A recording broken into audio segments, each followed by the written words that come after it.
Hello, hello. How goes it? I'm gonna turn that down way too much. Oops, there we go. Sorted it. But hello, hello. How goes it? Hope everybody's had a good day so far. It's the beginning of the week, so I mean, depending on your time zone, it's either Monday or Tuesday. But over here in little old New Zealand, it is a Tuesday, and yeah, suddenly forgot how to word everything. It Tuesday. Hello.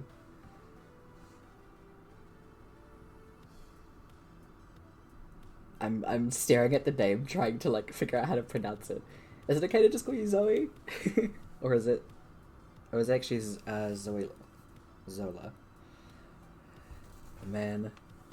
I can't even English right. How the hell am I meant to pronounce other people's names? I feel real bad, like when I can't actually pronounce them as well. I'm like, Okay. Zoe works, good. But yeah, we are gonna be, let me just switch the audio. Pro streamer. Or at least I pretend to be.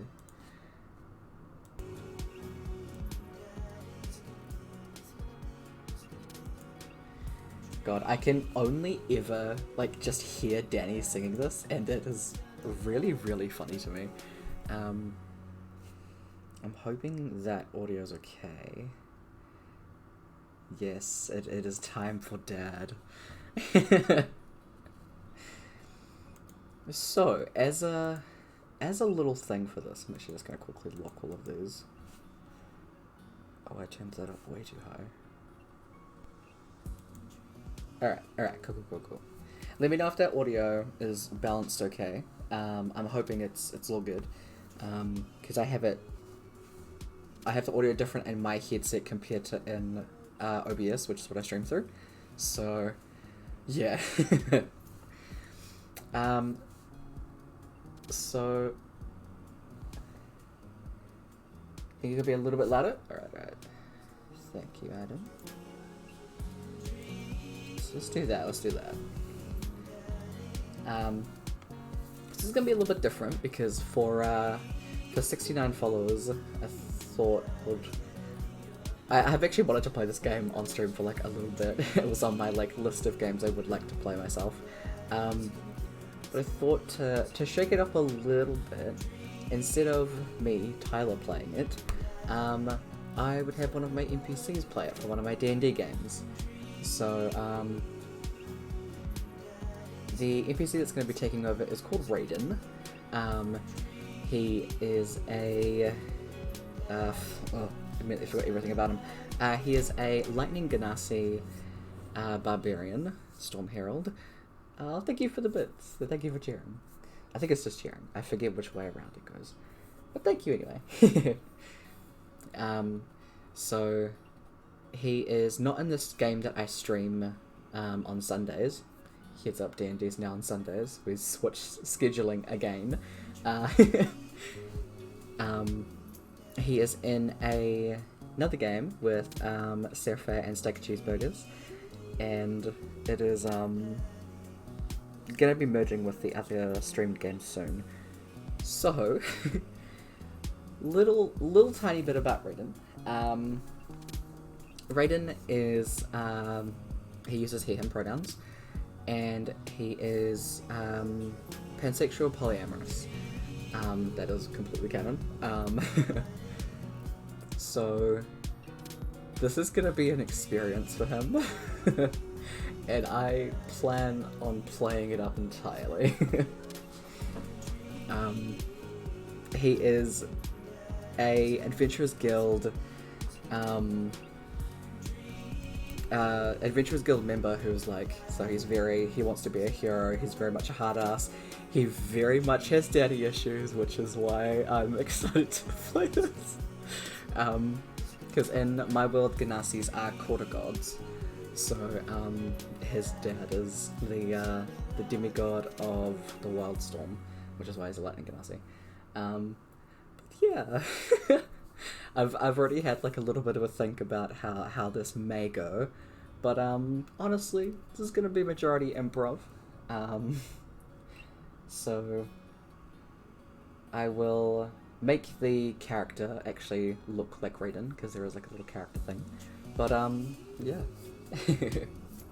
Just before I switch over, thank you for all the new followers that have popped along. If you want to know what any of the commands are, you can type in !commands and it'll give you the list. Also, when you joined in the chat, the rules would have popped up. There's also another rule, if you type in !rules, those also come up again. I trust y'all to be to be nice, to be good people. But anyway, let's let this chaos reign. Excited to be here, yay! Thank you. Just have a quick drink. This is probably gonna ruin my voice. Raiden's voice is just a slightly deeper version of my voice. So right now I'm trying to talk normally. So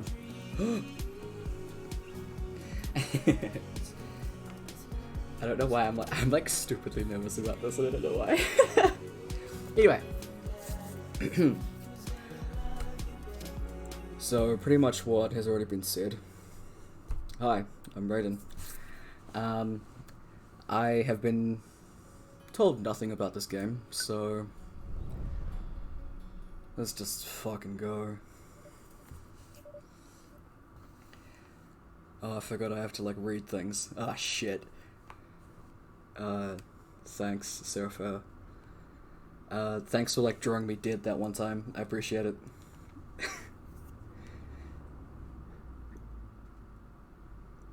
Oh, you are in for like you're in for a time. Also, I've heard. I don't know, I guess he's fucking sleeping.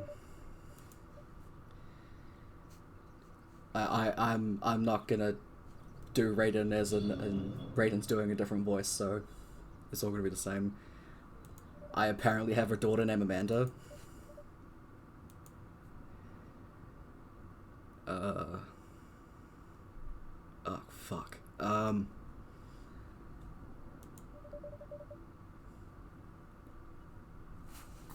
Oh, there's multiple choices. Oh, fuck. Look, I'm pansexual and polyamorous. I've never made a decision in my fucking life.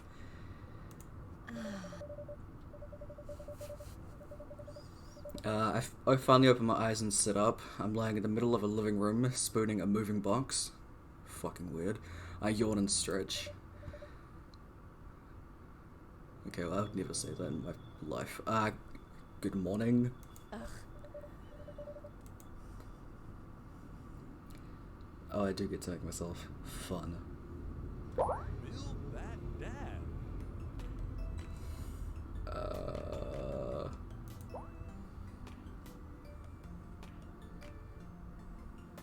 Okay. I guess it's dad time. Back to the title, I forget how Raiden looks, I'm trying to remember.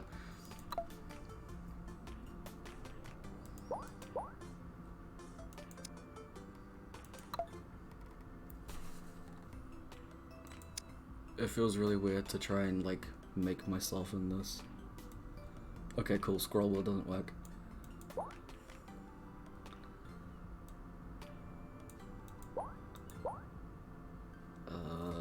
Fuck. Great start, none of these are me. Let's just go with that.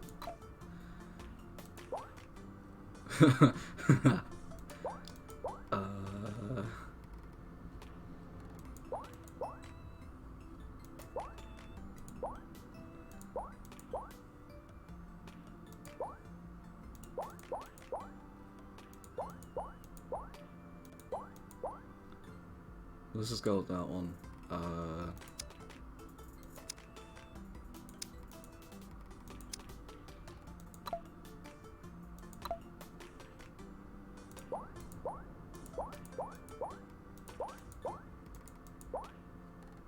That's fine. I'm not gonna be pedantic about a nose.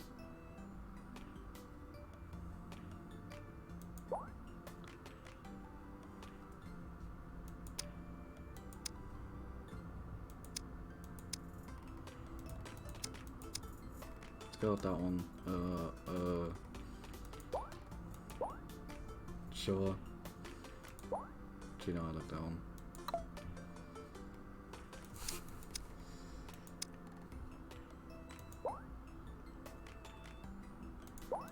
That one looks kind of funny.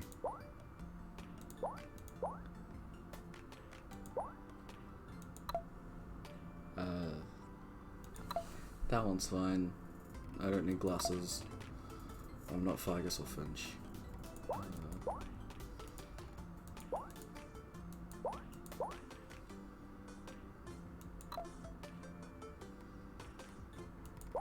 What in the fuck's name is that? I like that one. Well, I mean, Finch doesn't have glasses, but I don't know. He's... I don't know. Probably has glasses. I'm just gonna go with that. That seems good enough. Name that dad.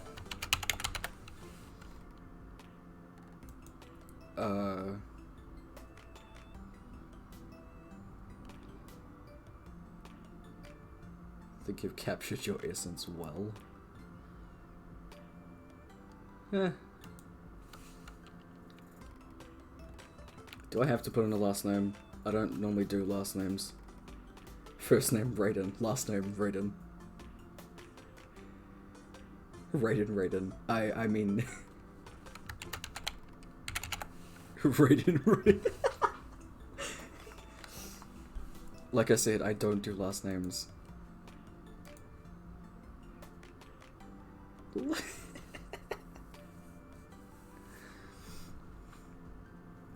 Raiden, let's go. Right on, Raiden. Please never say that to me again.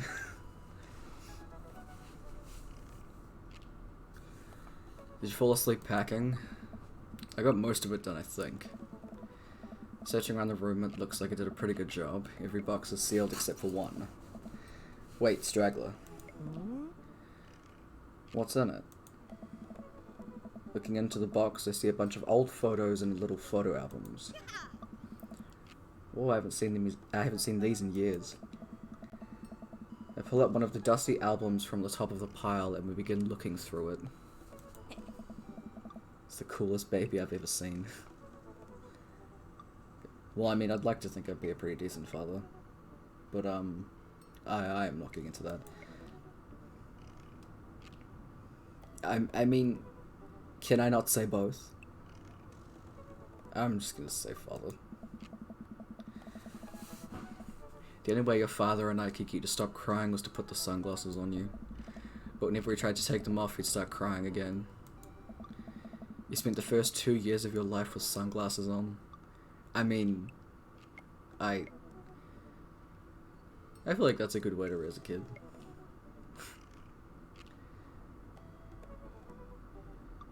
No, I haven't had a baby.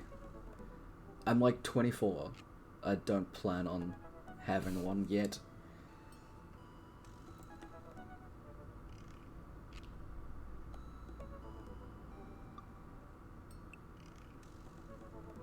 I think you missed the notification.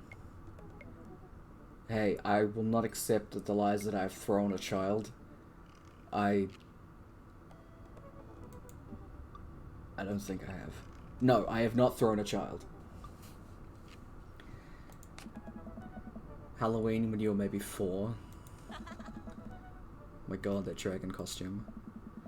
You couldn't decide between being a princess or a dragon, so you went as both. Princess dragon. That's pretty badass. Why do I remember crying in that dragon costume? You saw yourself in the mirror and realized you were afraid of dragons. Seeing yourself inside the dragon's mouth was a realization of your greatest fear, I think. Right, yep. Definitely repress that memory. Oh, no, I didn't end that one. I forgot about that, actually. And this was you in your horse phase. Oh god, my daughter had a horse phase. Oh no. Oh no. Yeah, you and me both, kid. I believe you named that plush horse Sir Horsington the Brave. Wait. Didn't we have a horse, down in the catacombs? What did we call that thing again? It was something stupid, I'm pretty sure Fargus named it.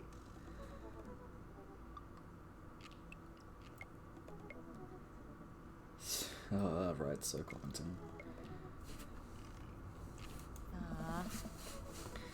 I don't think that was his...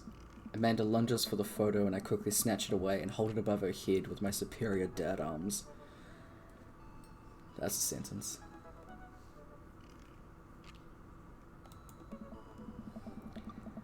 Nice try, but this is important blackmail for later on down the road. Go ahead and try me. I've seen pictures of you and your scar band. Ouch, kid. The Scarminist Manifesto had a chance back in the day. What do you mean, new mod?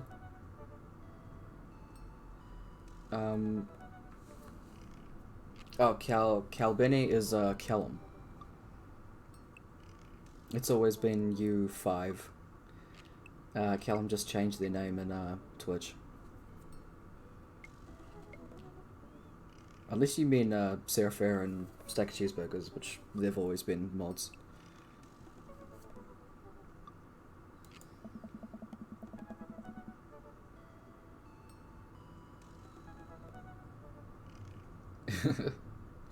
I look up into the distance and reminisce about that rad horn section. Hey, it's Emma P. No, Dad, that's Emma R. I didn't meet Emma P until high school. Honey, I promise you wholeheartedly that I would never stop mixing those two up. I mean, if two people have the same name, just get them to fight until there's one left. Dad, Emma R's been my best friend since I was 7. Give it like a little bit of effort. Oh right, Emma P was the one who tried to steal people's pets. Alright. Fired a flaming tennis ball at the police station. Pooped her pants during a sleepover. I mean, I feel like I'd only let you be friends with people that would do stupid shit like this. Or I probably wouldn't, but she sounds cool. Lighter fluid, tennis ball, tennis racket, right? Dad, that was you. Fuck yeah, it was me. Alright, I was a wild child. I mean, this game got something right. I was 6 when you did it. Okay, Amanda, I wasn't aiming for the police station. It just happened that there was a police station in the vicinity of where I wanted to hit the flaming tennis ball. Accurate. Yeah, I remember you explaining that to the police. Exactly, see, that's the best way to do it. They didn't believe me either. Anyway, I gotta show this to Emma R later. She'll get a kick out of it. I fully thought that said she'll kick me for it. The first photography award you ever won. Yeah, and I got to use a $20 gift card at McFriday's. And then you got food poisoning from the cheesy tostada blasts. I think you meant food poisoning, you know, with a Z. Ugh. Dad. Still can't drive past McFriday's without gagging. Still proud of you though. It's got like the same kind of bow thing. That's kind of cute actually. Amanda reaches deep down into the box and pulls out the last photo. Neither of us say a word. We stare at the photo for a long moment. I finally decide to break the silence.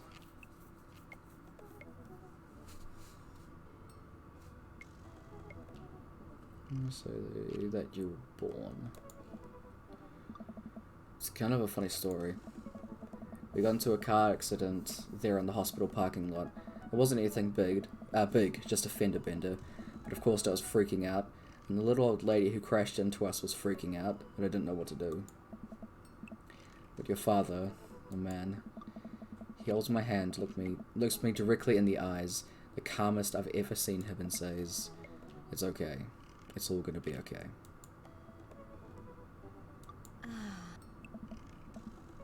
He was right, you know. I stare at the picture for longer. Maybe too long. I miss him. Oh, that's sad. I can't even imagine what it must be like for Amanda. She pats me on the back. Come on, Pops, we gotta finish packing. The moving van won't wait forever. You're right. Amanda and I pile into the car and take one last look at the old house. So many memories here. Hard to believe your father and I bought this place almost 20 years ago. Damn. Hey, remember when I shattered the front window playing catch? You always had very strong arms. Hey, remember when I shattered the other front window pretending to be a robot who breaks windows? You were a very imaginative child. Hey, remember when I broke the back window playing We Get It, Amanda, You Break Stuff? Man, this is my kid. And there'll be plenty more stuff for me to break in the new place. Good spirit. Memories to make and stuff to break. You ready? We sit in silence for a moment. I watch my daughter grow up in this house. Will forever hold a place in my heart, but it stings a little bit to leave her behind. I'm ready. The moving van begins to pull away, and I get into position to follow it. I watch our house, our old house, disappear in the rearview mirror. So what? So sell me on our cool new pad. I clear my throat into my best cheesy announcer voice. Nestled in beautiful scenic downtown Maple Bay, our new house features... I don't know what those are. Not only are there bedrooms for your sleeping pleasure, but couches and floor space where you can, yes, catch a wink. What a deal. I mean, if sleep went for the week. You sleep more than anyone I know. I'll admit my faults, Pops. I keep it real. Anyway, it's also smaller than our last house. Cozier, one might argue. Good spin. I think it's great. We won't be closer to a lot of cool... won't we be closer to a lot of cool stuff that we can walk to, so I don't have to waste gas. And I mean, trying to park downtown is, you know... Amanda, you know you're gonna have to learn how to parallel park at some point, right? Not gonna happen, Pops. I think someone needs to do a 3-point turn on their attitude. I don't know how to do that either. Have you met the neighbors yet? Not yet, but the neighborhood seems pretty quiet. So you won't have to chase any rowdy teens off your lawn? You are the very teen you mock when you say that, honey. In my last year of high school, I'm practically dust. No, that only happened to me once. Yeah, you're real... Don't you dare. Senior. Did I know where this is going? Citizen. I'm just gonna ignore that. But I won't forget it. So what's item number 1 on the new house agenda?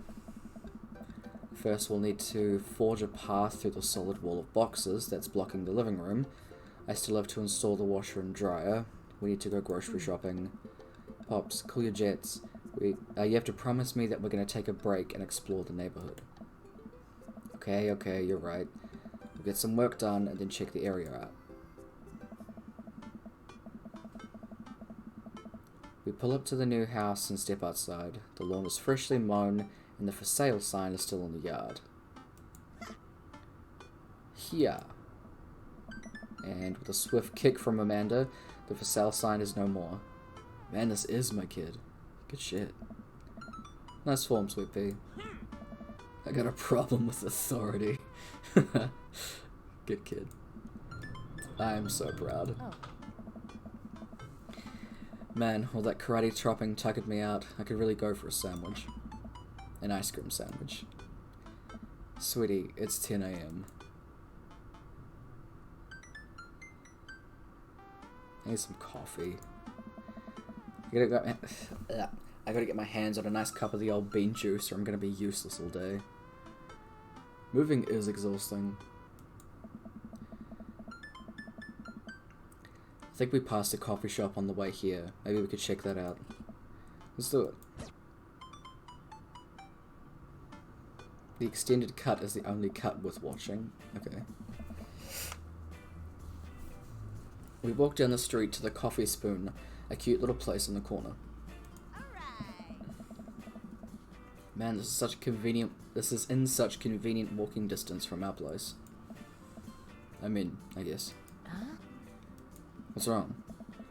Why would I go somewhere else and drink coffee on a couch when I could just drink better coffee at home at my own couch and not have to make awkward eye contact with other people? At least when I'm home, some random guy isn't gonna come up and sit in the recliner next to me and I won't feel like a little weird about it because technically he's not sitting at my table, but he's very much within my personal zone. That's why you just hit him. Dad, and what's with the etiquette when you have a dirty mug? Is there a bin? Do you go and set it up on the counter because you don't know where else to put it?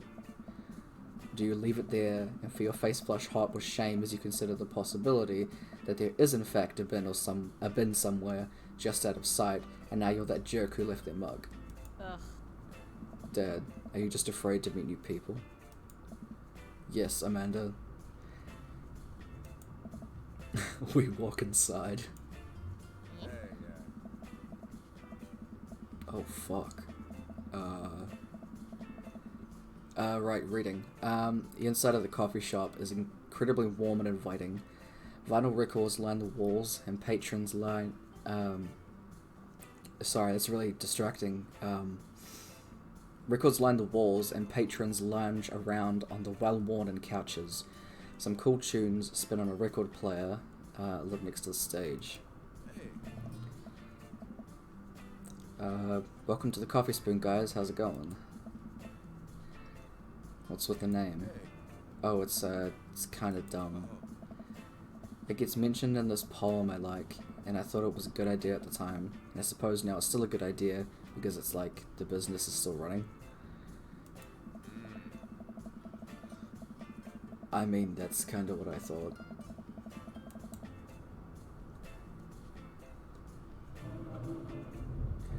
Right. But people ask me the question all the time, and I give them the same answer every time. And now I'm standing here rambling, and I'm sure we're all getting more and more uncomfortable the more I keep talking, but man, we're in it now and I can't stop. This guy has very Finch energy, and I don't know how to feel about it.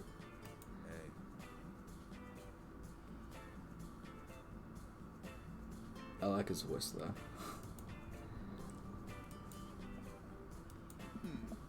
So, what'll it be? I scan the chalkboard menu and immediately... I scan the chalkboard menu and am immediately overwhelmed. I'll have a...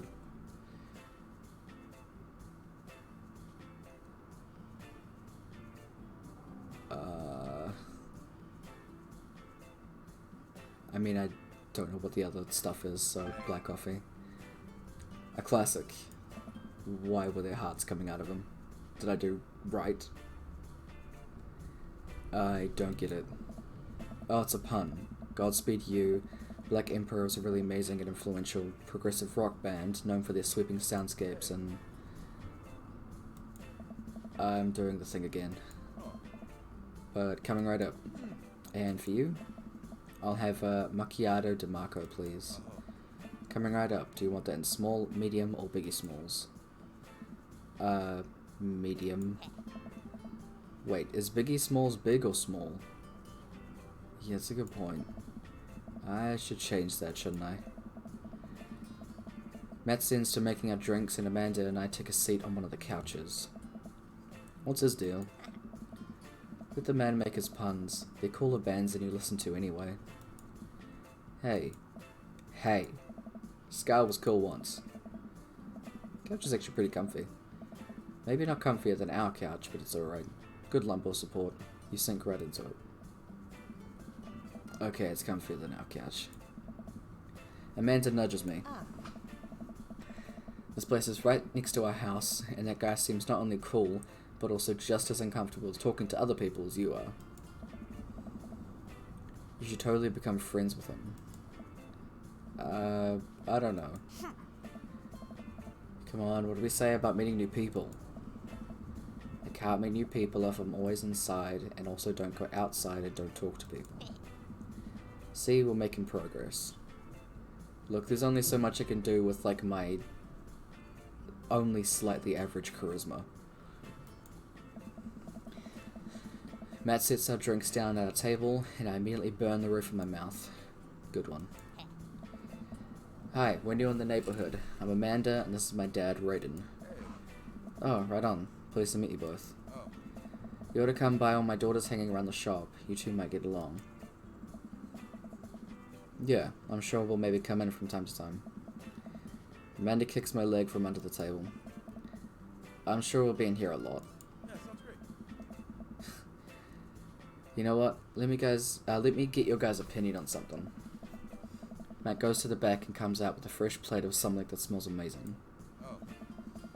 I'm working on a new banana bread recipe, and I need help coming up with a name for it. Well, I think we're going to have to taste test it first so we can get the full flavor profile of, you know, and really appreciate the flavor sensations of... Amanda nods vigorously. She knows this game. Yeah, we need to give that nana bread a taste if you want us to do any free creative labor. I think that would commensurate with, I've taught her well. We have trained for this day. I was just going to give you guys free banana bread anyway. Right, yes, that. Matt serves us each a piece. Amanda and I happily chow down. Yeah. This is amazing. Hey, yeah. Thanks. The secret ingredients is bananas. Hmm. So, any ideas? I'm stumped. Well, I think I might only be able to give you dead band puns, but I'll give it a shot. Banana bread Kennedy's, grateful banana bread, right said banana bread. I'm gonna go with the last one.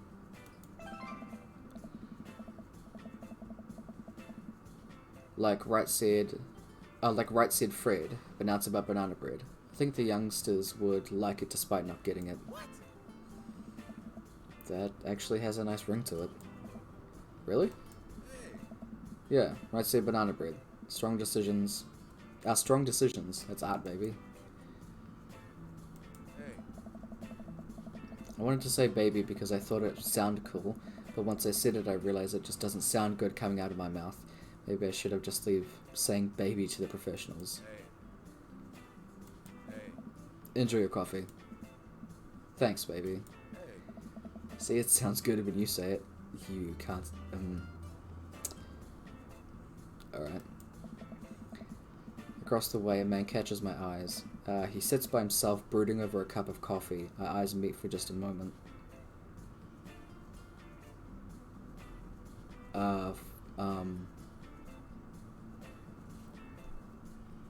Can I have that one?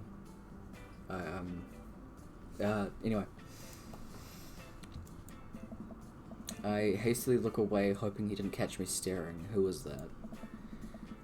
We finish up our drinks and head out. Thanks for stopping in. Take care. Okay, now that we're full of caffeine, where to? Should get back to unpacking. Let's get some fresh air. I need a nap. It's, I don't know, let's like wander around a bit. Time to soak up all that vitamin D, make our bones nice and strong. Yeah, our skeletons are going to get so strong they're going to hop right out of our bodies and crush cars with their bony fingers. Amanda, I already have an irrational fear that my skeleton will one day escape from this flesh sack and run amok. Please don't encourage it. Right, sorry. To the park. Alright. Well, I forget that there's multiple... I'm kind of interested to see how this goes. Amanda and I begin to stroll through the neighborhood. I can't believe how beautiful it is outside. Kids are playing in the streets, flowers are in bloom, and a faint smell of a nearby barbecue drifts through the air. This place is nice. Too nice. I don't trust it. Good eye, honey. You can never be too careful. See that baby in that stroll over there? Government operative. We're on to you, baby. We walk for a while and eventually end at a small park. Toddlers chase each other through the playgrounds and dogs of all shapes and sizes romp through the grass. It's pretty crowded, but Amanda spots a nice empty bench. We start to make our way over to it when... Back to work, good luck. Alright, thanks for popping in. Have a good work. Heads up. Ow. A frisbee suddenly hits me in the face.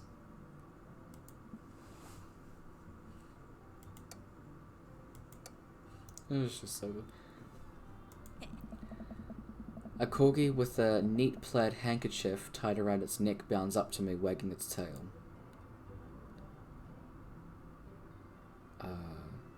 Hello, dog. That's a dog, alright. He runs around in a circle and nudges my leg with his nose. Oh god, this is a cute dog. I want to pet the dog. But where do I pet the dog? Give him those head rubs. Do we need chin scratches in there? Dare we try the butt pats? Head rub. He seems to love a good head rub. All smiles here. You definitely could have caught that. I mean, I could have. I didn't really get an option to do it in the game. Whoa.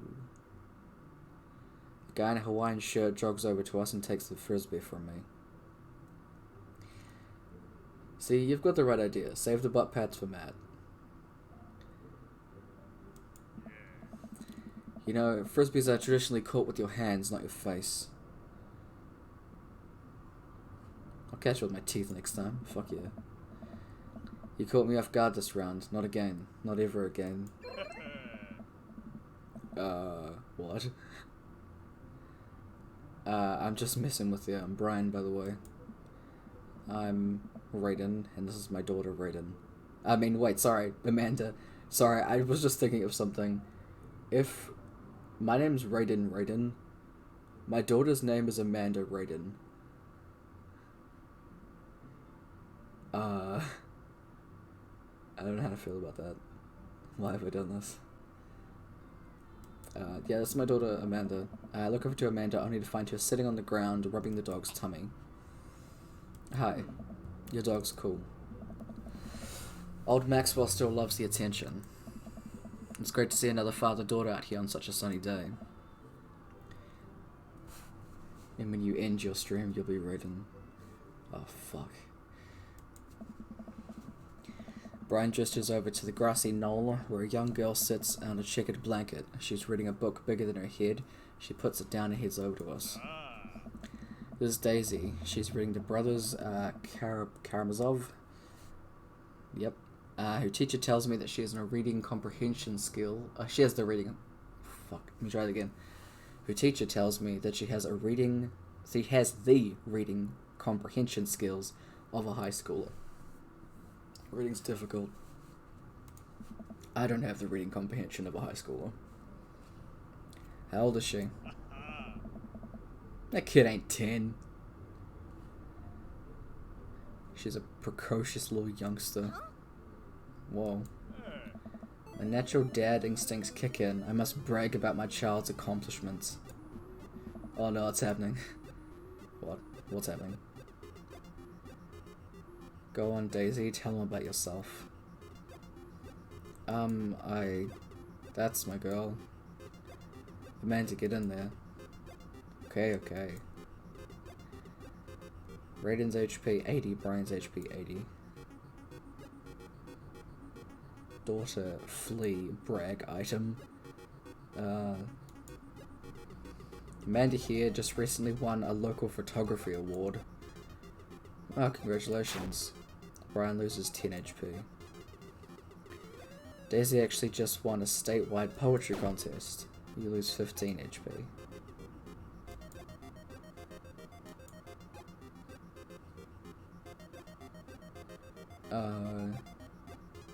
We'll talk about art, so let's just continue with that, I guess. You unfurl your wallet to reveal a tiny copy of a drawing of a cornucopia. Amanda did it in first grade. Cute. It isn't very impressive, but Amanda genuinely appreciates you holding on to it. Oh, nice. Daisy just started a weekly chess club at her elementary school computer lab. She's the president too, of course. Dang, my high school doesn't have a chess club or a computer lab.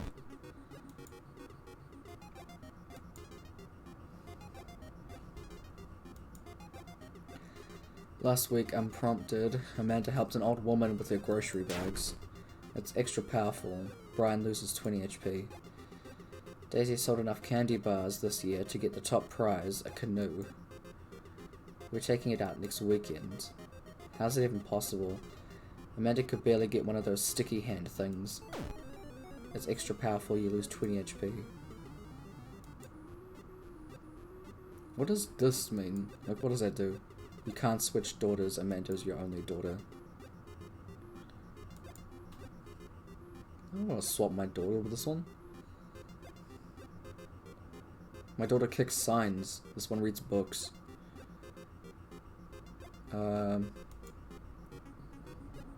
Grade card. You pull out a wrinkled copy of Amanda's last grade card out of your back pocket. Dad. Awesome grades. Brian loses 25 HP. You really carried that around everywhere? Ouch. It was kind of weird. Did I mention Daisy said her first word at 10 months? Daddy. Amanda's was potty. Still cute. Maybe this isn't the best time to bring it up. Lose 10 HP. Nah, I got this. Let's break again. Amanda's in all honors classes this semester. Oh, really? I'm actually talking to Daisy, to Daisy's teachers about having her skip a grade. Even Amanda kind of bristles at that one. You lose 20 HP. A few months back, Amanda started volunteering at the homeless shelter in an old neighborhood. You two seem to have a good relationship. It warms my heart. Ugh, why do you have to be such a good loser?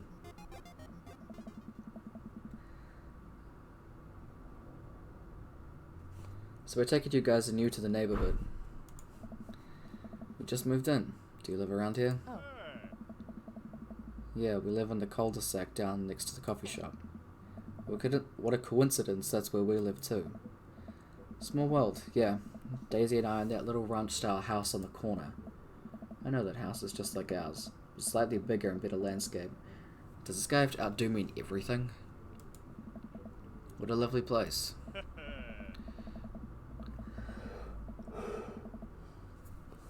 Well, I don't want to take up any more of your time. Really nice meeting you guys. You'll have to stop by at some point. Yeah, definitely. Bye. Brian and Daisy walk further into the park with Maxwell happily trotting along in tow. Do you get the feeling that he was trying to one-up us? Trying and succeeding. Can't believe that kid's only 10. What was I even doing at her age? I believe he had a bit of a thing for horses. Shame that didn't pan out. Could have majored in comparative horse studies. It's not too late to major in horse creative writing. Too close to the truth, Dad.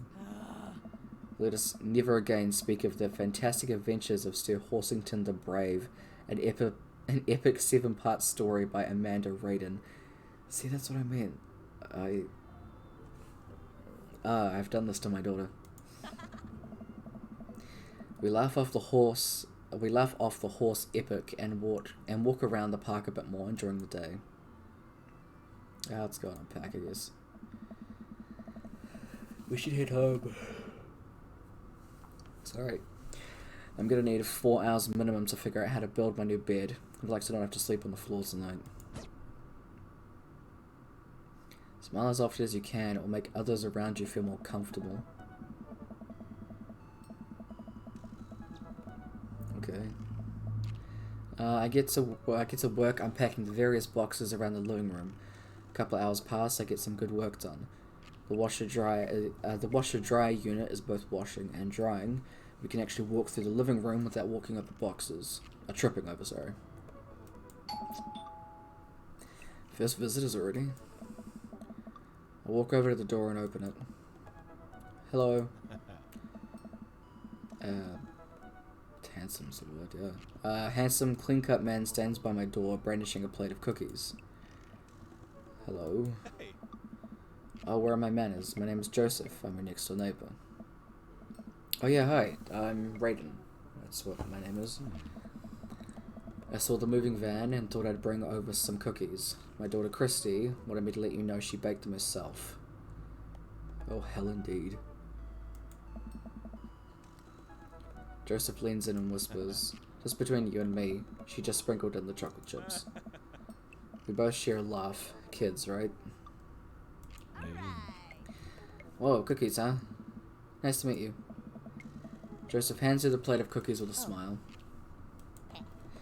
Well, thanks for the cookies. What did he just say? Amanda disappears with the cookies. Amanda come back and she's gone. That's my daughter. Her name's Amanda. She's a charmer. Daughters are tough. Sons are also tough. Children in general are just tough.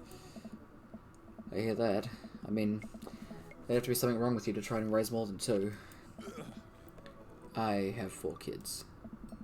What have you done? Oh, shit. I meant... Don't worry, you didn't mean to be rude. Oh no, it was the first neighbor I've met and my social life was already in a tailspin. What if it's too late to move again? Yeah. Okay. Is the missus around? Mister, actually. And, no, not anymore.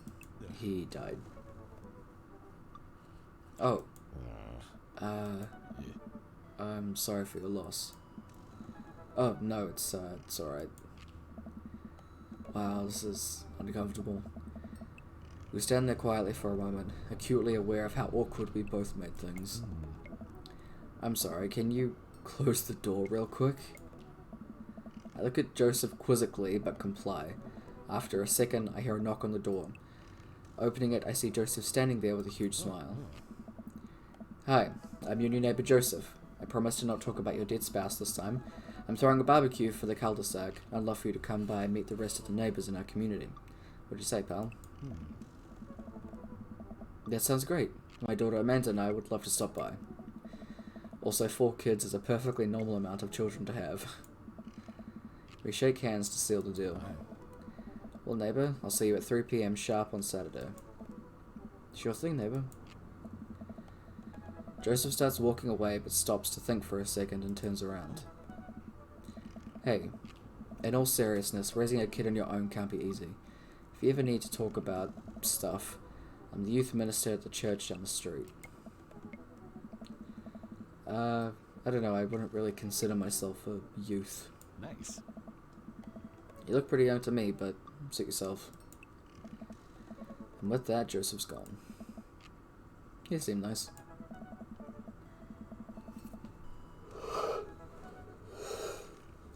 Amanda walks back into the living room, crumbs in her face and a cookie in hand. That was the smoothest recovery I've ever seen. I should be taking notes. See, you're already fitting in great. Where did those cookies go? They're gone, I'm sorry. If it makes you feel better, they weren't very good. You ate all of them anyway?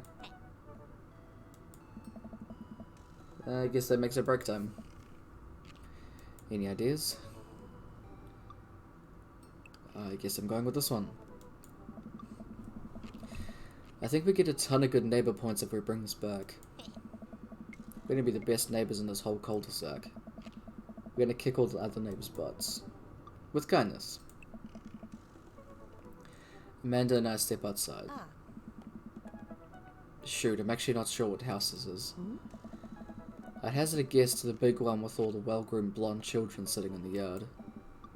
Good eye, kid. And remember, we need to make a positive first impression here. Keep it light. We walk up to the kids and wave. Hey guys, is your dad around? They all just stare at us blankly. Okay, those 2 are demons.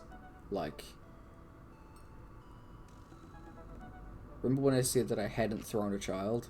I would actually properly consider throwing these children. We just wanted to return this nice plate and thank you for the cookies. Jesus. These definitely are Joseph's kids. They all look exactly like him. They were really good.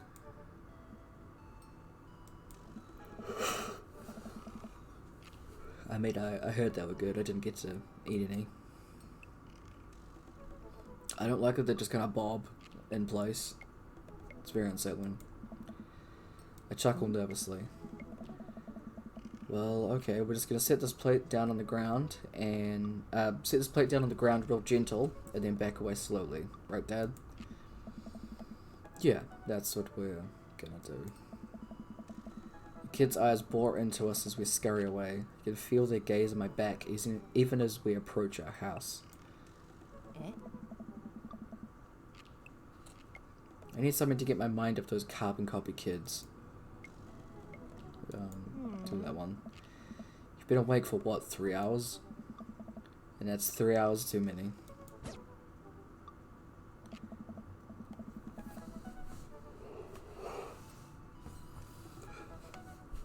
Apparently I've been awake for 3 hours too many. As we're walking home, I hear heavy footsteps come up behind us. Raiden, bro.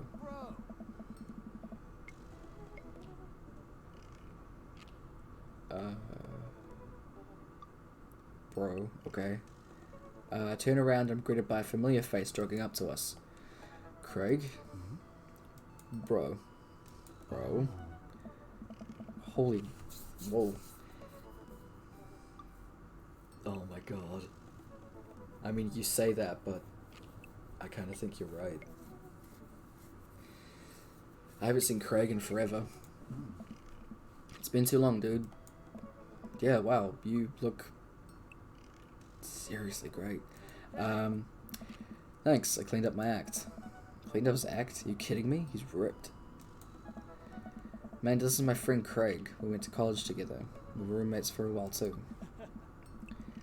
Amanda, dude, you probably don't remember me. You're so big now. Ah. Hello, and hello, cute baby. Oh, thank you. The last time I saw you, I think you're about her size. This is River. Say hi, River.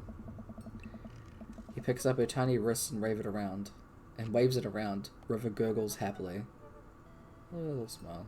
That's really cute. Are you babysitting? Nah, dude, River's my kid. Man, it has been a long time. Feels like 1 minute we were rolling up to exams with bagged hangovers, and the next we're both fathers. Where you been, man?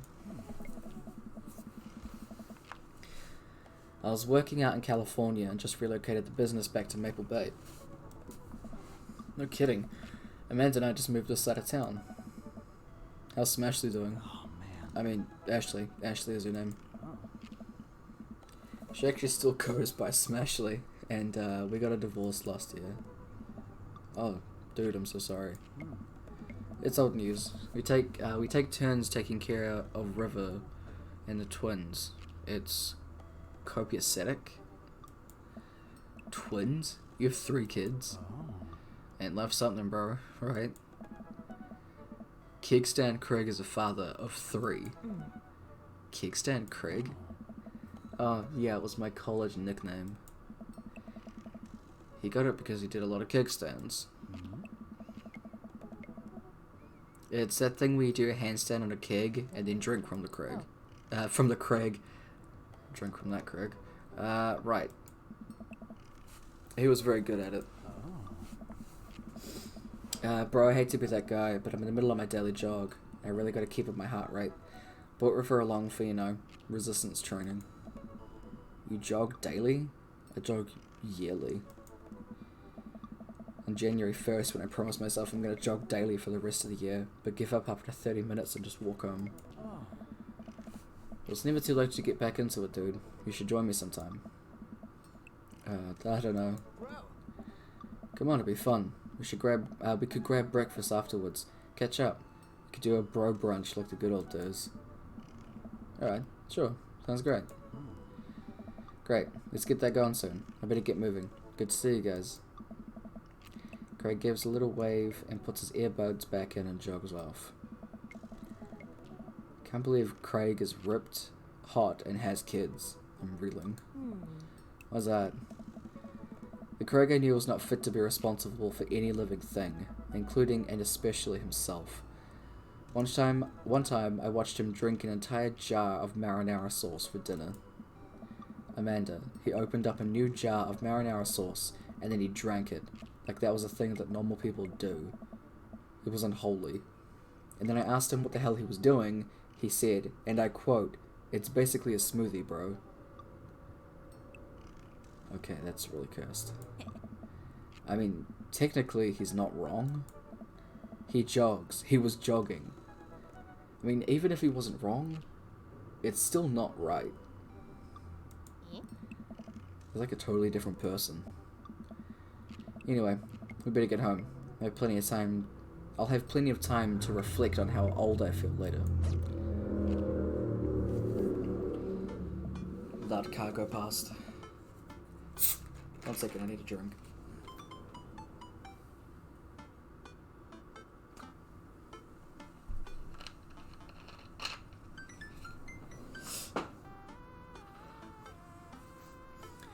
Amanda and I flop down on the couch. Amanda has to shove some empty boxes out of the way before she can sit. Too bad we're going to be putting my stuff back into these boxes in a few months. No, don't say that. Oh, Dad, it's going to be okay. I'll be fine. Yeah, I know. It's just, you're my little girl. There's a little Kiwi. Actually, now just like looking at a bunch of all the other stuff around the room.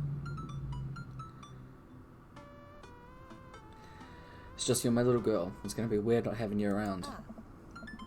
I'll come and visit, and I'll text you every day, and I'll take lots of pictures. I mean, obviously, I'm a photography major. You promise? Of course. You're gonna be okay by your lonesome? Come on, I'll be fine. I'll get a dog or something. A dog? Forget Art Still. I'll stay for the dog. Is that what it's gonna take? Medium-sized dog, handkerchief around the neck, I get to name it. That's what it'll cost for me to give up on my dreams. I'm a woman of simple wants and needs. Damn. Well, a dog is a lot cheaper than college. Amanda laughs. Suddenly, a pile of envelopes fucking reading. Suddenly, a pile of envelopes slide through the mail slot. Speaking of college, Amanda darts over to the envelopes and shuffles through them. She pulls one out and throws the rest back onto the floor. This is from McGowan College of Art and Design. Open it. But I'm scared. It's just an envelope. Yeah, it's just like my entire future. No big deal. She takes a deep breath and rips the letter open with her teeth. We have a letter opener, but okay. I hold my breath while Amanda's eyes dart back and forth scanning the letter. What does it say? The admissions committee has reviewed your application, blah blah blah, Her face drops. Regret to inform you that we're unable to offer you admission to McGowan College of Art and Design. Amanda throws the letter on the coffee table. Oh, sweetie. It's okay. I kind of saw it coming. I know I shouldn't have pushed that experimental stuff on... shouldn't have put that experimental stuff in my portfolio. The admissions officer told me they just want to see portraits or whatever. I pull Amanda in for a big hug. You're an amazing photographer. I know how much work you put into your portfolio. Some other school's gonna want to snatch you up for sure. Yeah, I know. It's fine. You're actually fine, or you're just saying that? I'm fine, really. Her face says the opposite, but I probably shouldn't push her on this. Oh, and before I get, Emma R, Emma P are sleeping over tonight. So... you get me out of the way because I'm painfully uncool. I would choose more delicate phrasing, but yes. Well, I'll have you know that I conveniently have plans for tonight, so you'll have the new place to yourself.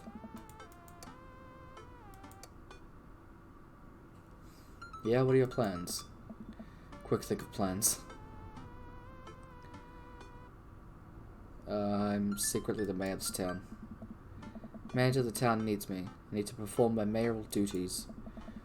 I must don my top hat and wear my monocle, so that I may preside over my mayor stuff. I think you're thinking of the guy from Monopoly. He was a mayor, right? He was not. Right. I'm just kidding. I'm actually going to go and watch the game. Nice. Which game? You know, the game. The one that's on tonight. Ugh. The game. On TV. At somewhere other than here. Okay, cool. While you do that, I'm gonna do drugs and commit some light arson with the Emmas. I'm concerned you're hanging up with the wrong crowd. Amanda shrugs. Would have expected you guys to be up to white-collar crime by this point. Maybe money laundering at the least. I'm a street rat, Pops. You're kidding about doing drugs and crime, right? Oh. Yes, Dad. Just make it sure. I gave her a pat on the head. Have fun with your sports. Are you being sarcastic? No, making fun of sports is played out. Alright then. I do some light cleaning around the house and decide to clear out right before Amanda's friends arrive. Before I leave, Amanda stops me. Hey, don't forget that you have that meeting with my English teacher tomorrow. Alright, Mr. Vega. Yep, totally remembered. I'll be there.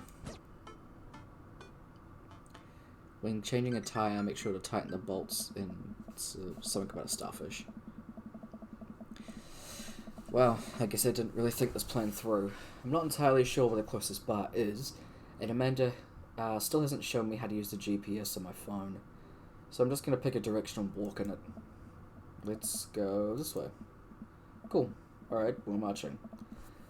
Marching in the direction of the game. Any game, really. In the distance, could it be... A big burned out neon sign hangs above the tiny dive bar. Jim and Kim's, huh? Alright, it'll do.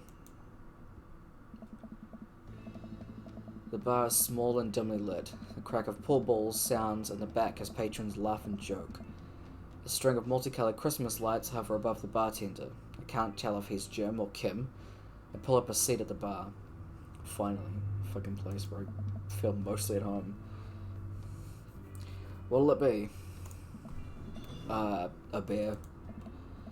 Sure thing, boss.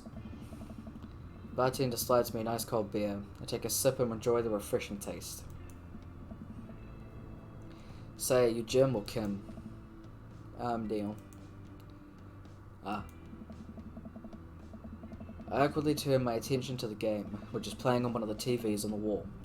As luck would have it, my team of preference is not only playing, but is currently in the lead, which is always a good thing. The brightly coloured mascot, which is some kind of animal, does cartwheels. I silently cheer on my favourite team, hoping that I don't get into any confrontational arguments with a fan of the opposing team. I mean, what kind of tavern would it be if you didn't get into a bar fight at least once? I mean, over sports is a different thing, but like, come on, you gotta at least glass someone. Several people in this bar are wearing the distinctive colours of the team I dislike, although I believe from their demeanour that, like me, the passion for their team is all in good fun. Hey. A middle-aged woman holding a nearly empty wine glass slides up to the bar and sits uncomfortably close to me. Hey, sailor. The fuck did you know I was a sailor? You been following me? Hi. Good to see fresh meat in here. I'm Mary. Come here often? No. I actually just moved into this part of town today. I'm Raiden, by the way. And you're watching the game? Yeah. My preferred team is in the lead. If they keep this up, they'll win the game with ease. Hey, sailor. I love this team. I also love that game. I love someone who knows their way around balls. I'm getting the impression that she's a little drunk. Buy a gal a drink?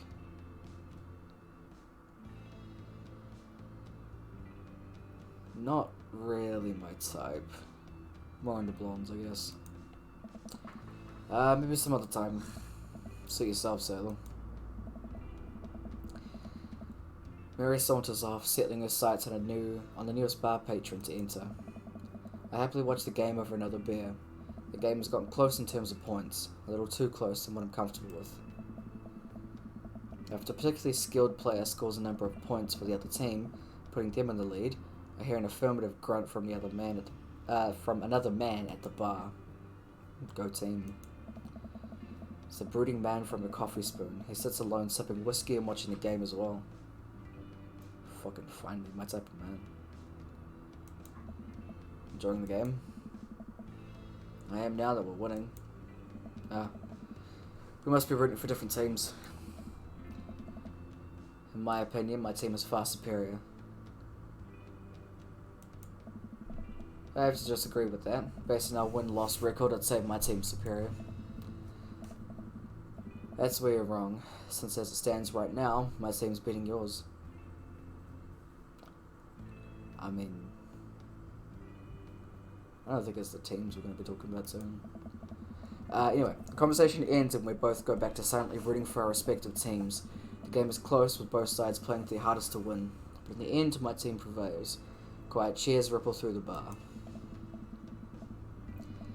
I raise a respectful glass at the man drinking whiskey. He raises his in response. An unspoken truce is formed between us based on the mutual love for the game. He motions to the bartender, who pours 2 glasses of whiskey. Man slides one over to me. Fucking my type of man. Good shit. Name's Robert. Thanks, I'm Raiden. Hey. You must be new here. Mary already hit on you? Yeah. Robert chuckles. She's a peach. Well, you picked the best bar in town. As slimy as it is, you never find a better spot than Jim and Kim's. Is there actually a Jim or a Kim that runs this place?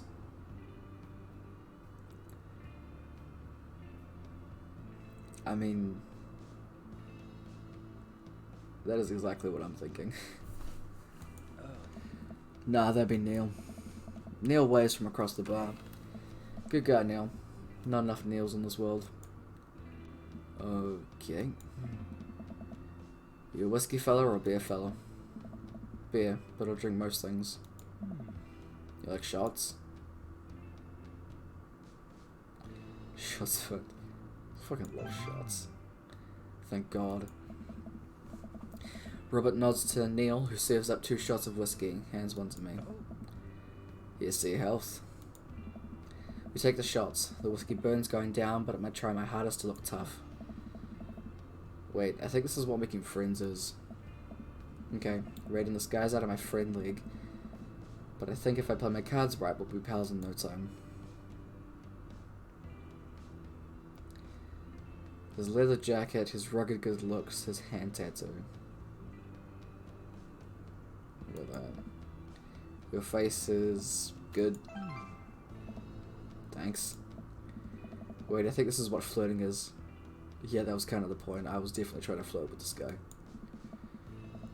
Man, this guy's mysterious and cool and hot and buys me drinks. Oh. Way cooler than I am, at least. Robert signals to the bartender for another round. What are you doing here tonight?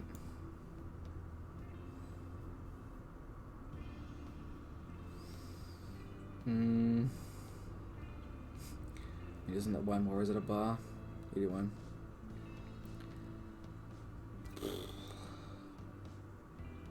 Sure, let's try it. The usual. I like your style. He gets up. Be right back, got a pout on my nose. You ever seen Robert this talkative? He must like you. I guess so. I gotta admit that Robert has a gruff charm to him. If a guy like that thinks I'm cool, I really must be. Robert comes back from the bathroom and grabs his leather jacket. I'm gonna go home. You heading my way? Robert and I leave the bar and find ourselves walking in the same direction. I live in this cul-de-sac down the way. Does everybody live there? Fucking apparently. Me too, we just finished unpacking today. Great place to be. Good neighbours. Well, some of them. Who's that? We get to Robert's house, which is just a few houses away from mine. We stop and he turns to me. I don't kiss and tell, Raiden. So we're doing this or what? What? You know, you want to come inside or not? My friend bought this game for me and I've still not downloaded it. I mean, At this point, I'd recommend it. Sounds kind of cool.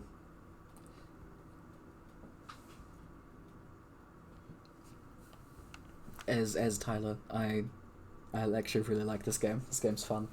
Also, I need an excuse to stop talking as Raiden for a second because it's fully fucking my throat. I can actually feel it starting to hurt.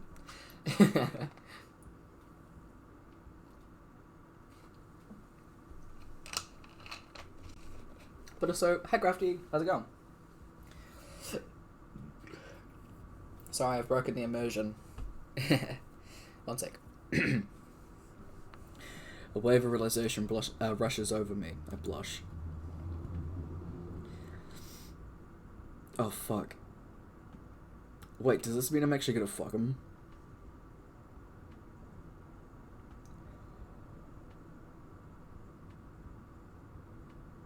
Sure. Well, I don't see why not. It sounded smoother in my head. Let's do it. I follow him to his door. He fumbled with his keys for a second and unlocks the door, letting me inside.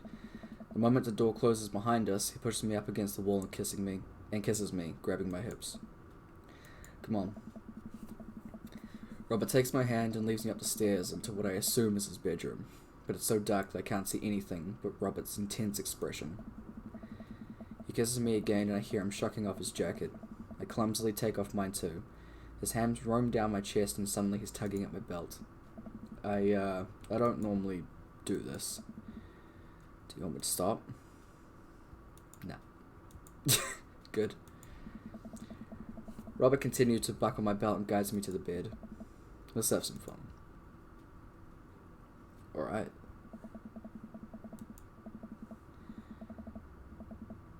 Sunlight streams in between the slats of the blinds. My head is pounding. I really overdid it last night. Wait a minute, this isn't my house. Or my new house. Jesus, this place is trashed. Oh, right. I look around for Robert but find myself alone. Hello? There's a clatter from the bathroom and the door opens. Robert is fully dressed and grabs his keys. That was fun. Yeah, it was. You should go. It's certainly not what I was expecting. We'll, talk to you later. Robert cracks a smile. Sure, your clothes are over there. I hastily get dressed and show myself out. The sun is unbearably bright. I need to lie down.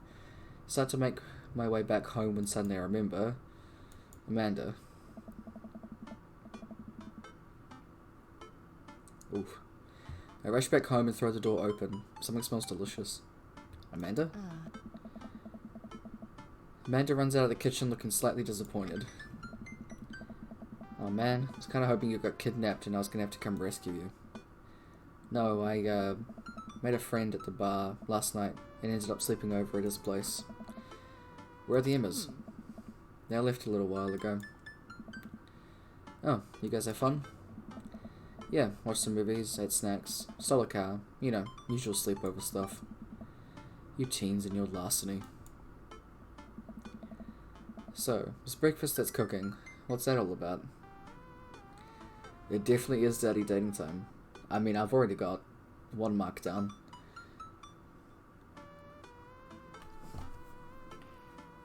Can you actually go through and, like, do all of them? Kinda down for that. Well, there's hash browns and eggs and bacon. Can I? Yes, you can have some breakfast. Bless you, sweet child. Hello to you too.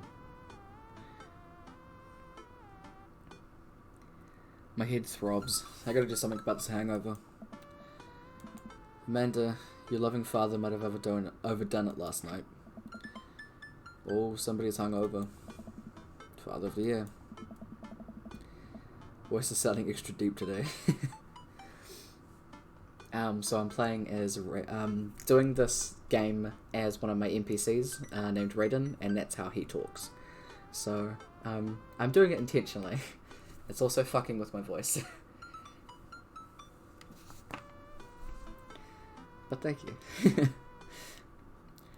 You wouldn't happen to have any aspirin, or I've got just the thing. Hold on. Amanda runs to the fridge and pulls out a jar of pickles. Amanda, what? Drink this. The pickle juice? Yep, it's what I use once, I would assume someone would use. I would also assume that it works pretty well.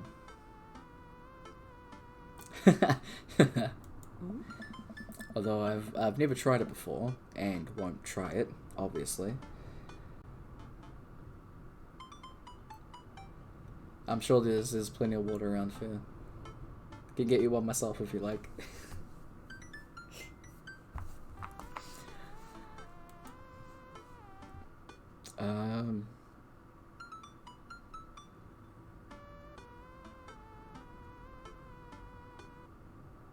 I mean, I raised her, and I met a bar like most times of the week, so that I'm just gonna go with that. I eye her suspiciously. I eye the jar of pickles even more suspiciously. It's better work. I down a sip of the tart juice. No, more than that. Way more than that. I mean, I assume. Watch it, you.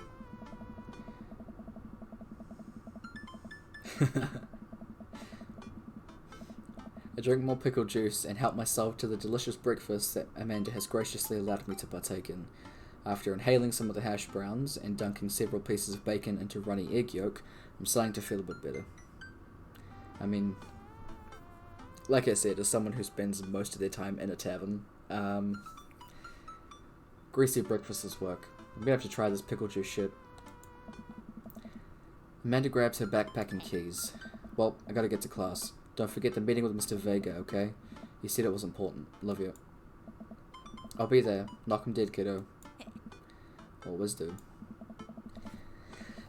We do a secret handshake and she's off. I get a little work done at home before I glance at my watch to see it's almost time for the meeting. I hop in the shower and change clothes. Head on my way, still a little bit hungover.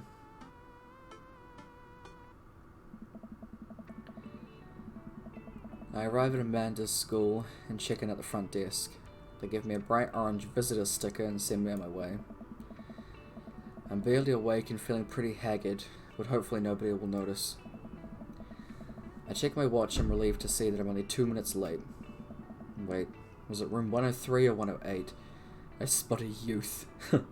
A youth standing in his locker and approach him for help. Excuse me, do you know where Mr. Vega's classroom is?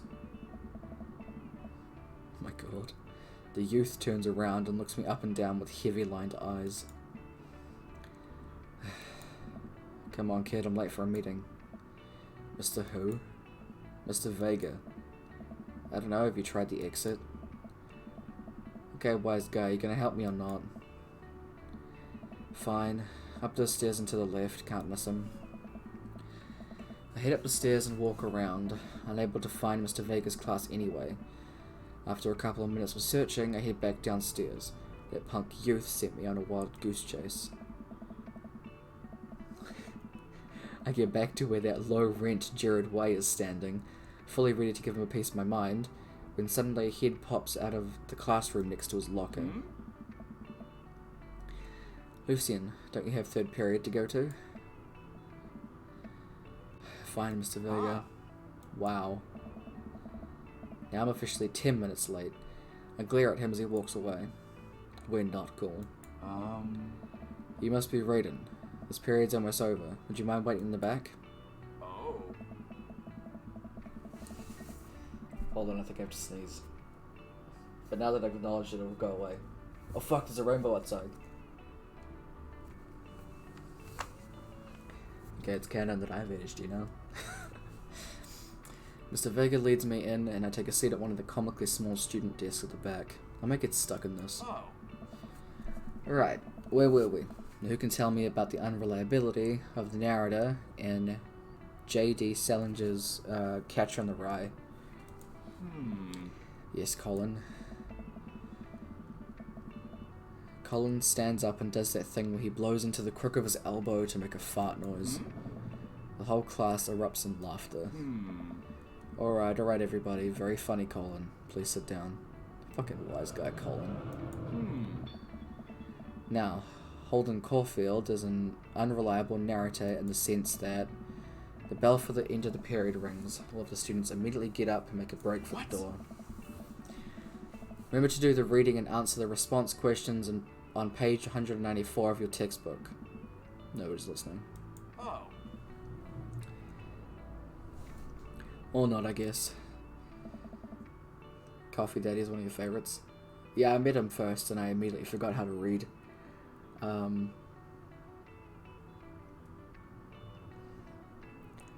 Mr. Vega turns to me in sighs. Middle schoolers, right? Don't you teach high schoolers? Both. You know, budget cuts. Right. Thanks so much for coming in. No problem. Mr. Vega, please call me Hugo. I don't normally do these impromptu parent-teacher meetings, but I'm sure you know Amanda is a very bright student, and I'm concerned about her recent behavior. What's going on? Amanda has never been the most engaged student, but I know she cares. Recently, though, she's been falling behind. She's not completing her assignments, has been doing rather poorly on tests. I normally chalk it up to senioritis, but this is strange. I thought Amanda always shared everything with me. It hadn't even crossed my mind that something might be wrong. I just wanted to ask, is everything okay at home?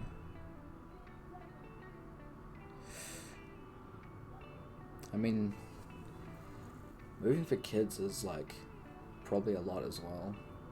I mean, it's not like she's changed schools, though, I think.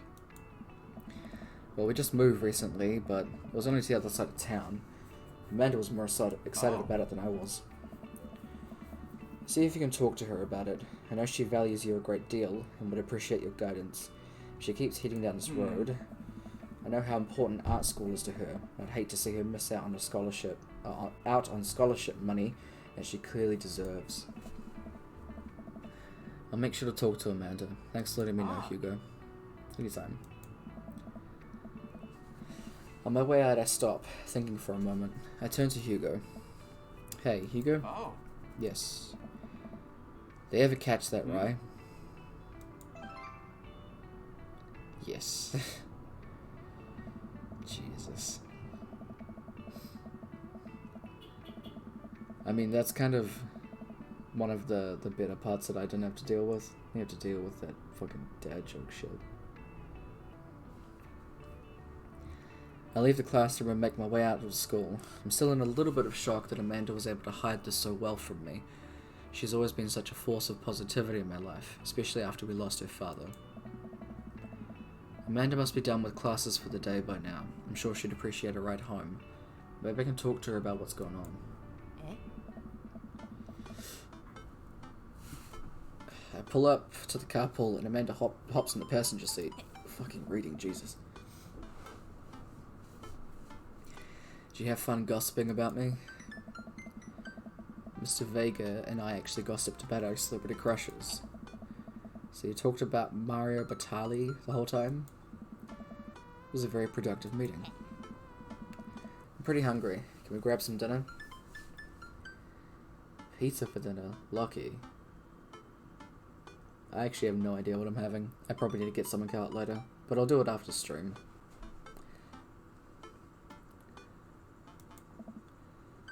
Sure thing. Food court food. Does that sound good to you? Yeah, sure. Why the mall? Jeez, can a dad take his daughter to the mall? Will you buy me things? I will buy you a thing. Singular. Sounds like a deal to me. We drive in silence for a short while. Amanda plays a game on her phone. I should say something. You know, sometimes when a kid gets older, they find that they have to keep things hidden from their parents. And that's okay, because sometimes that's what kids do. And that's okay, because but also, sometimes it's good to have the parents' perspective.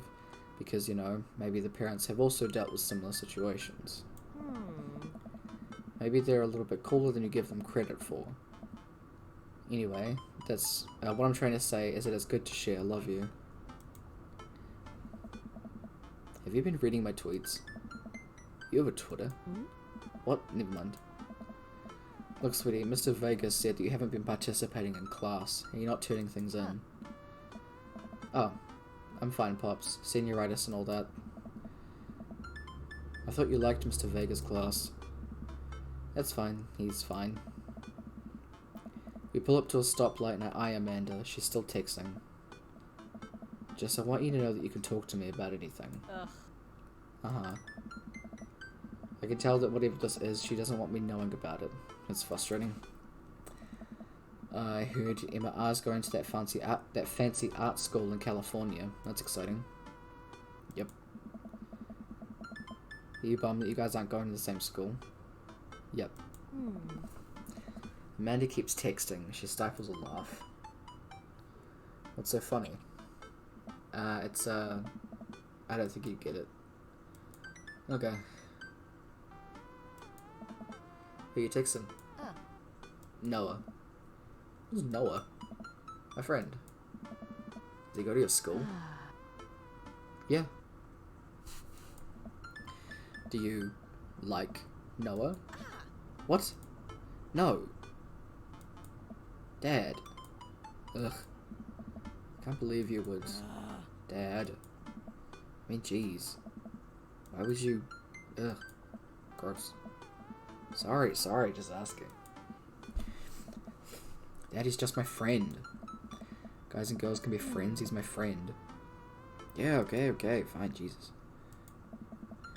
This is going well. Well, good talk. Love you, kiddo. She leans forward and turns up the radio. Guess that conversation's over. Until the mall, then. Press ignition too long, something happens, can't tell you. We arrive at the mall, a big indoor shopping centre with a couple of different floors. It's kind of dead, but that doesn't stop the mall security guard from yelling at a group of loitering teens. Let's eat something disgusting for dinner. Hell yeah. Language missing. Heck yeah. Better. What? Let your daughter say fuck, it doesn't matter. We approach the food court and evaluate our options. There's greasy restaurant after greasy restaurant. My heart burns just looking at the menus. Nobody looks happy to be here. What are you in the mood for? Bread dipped in sugar? Bread with cheese on it? Or do you want me to inject some fat directly into your bloodstream? I extend my hand to her. Would you do me the honor of sharing some nachos? She takes my hand with a grin. It would make me the happiest, cheesiest girl alive. We order a giant pile of chips and an unnaturally orange cheese from the very unenthusiastic and possibly stoned teenager. We take a seat in the rickety table and dig in. Welcome back.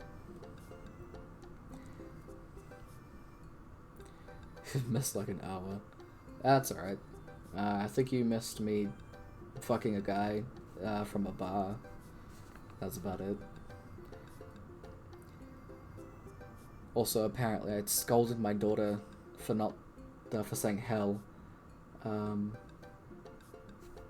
don't know. At some point, I hopefully can encourage her to say fuck, because I'm down for that. I think his name was Robert. We met at the bar. He was a guy that was eyeing me at the coffee shop. The one that is incredibly hot.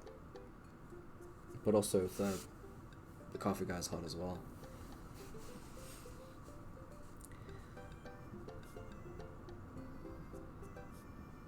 What? She said she was thirsty.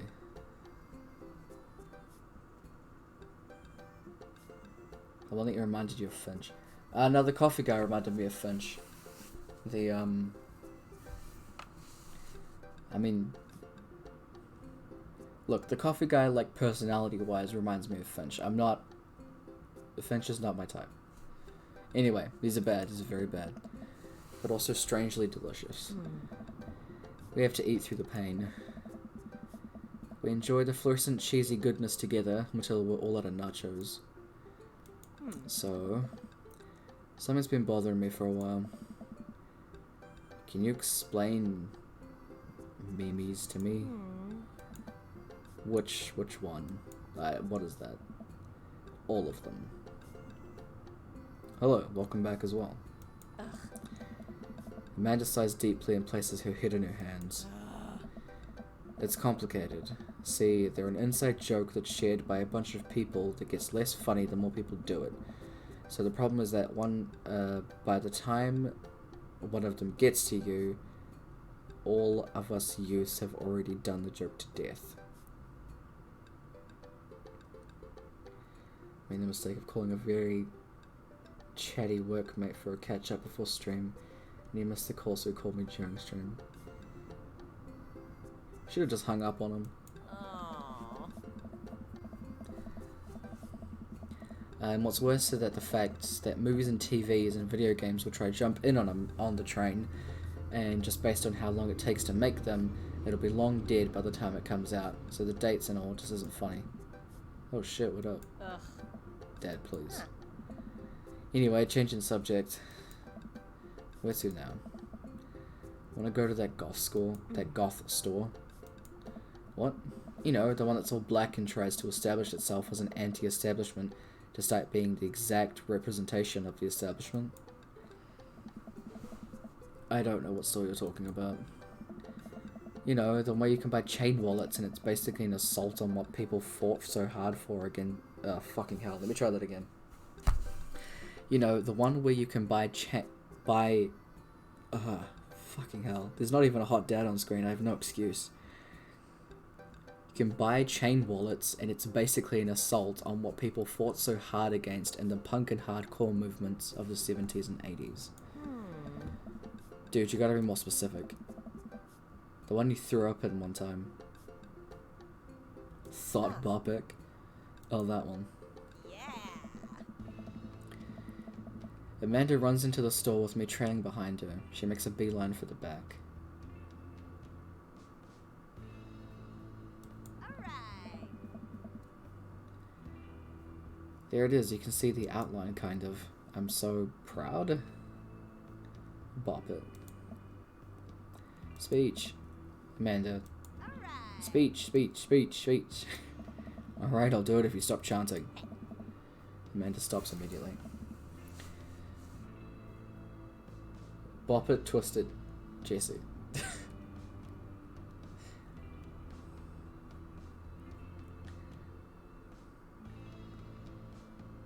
clear my throat.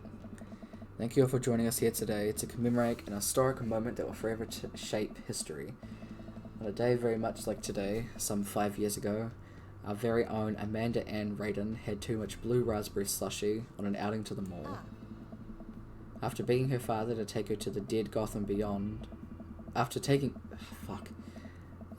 her father to take her to dead Gotham Beyond to buy rainbow suspenders, she proceeded to throw up all over a display of My Chemical Romance merchandise. Her loving father then had to pay for said merchandise, which to this day remains among our possessions. Thank you.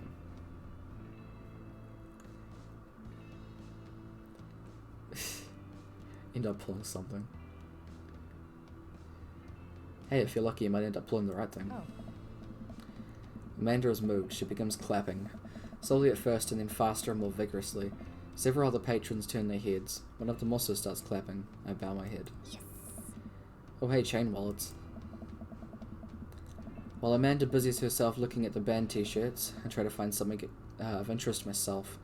Not much for her dad to look at in Dead Gotham Beyond.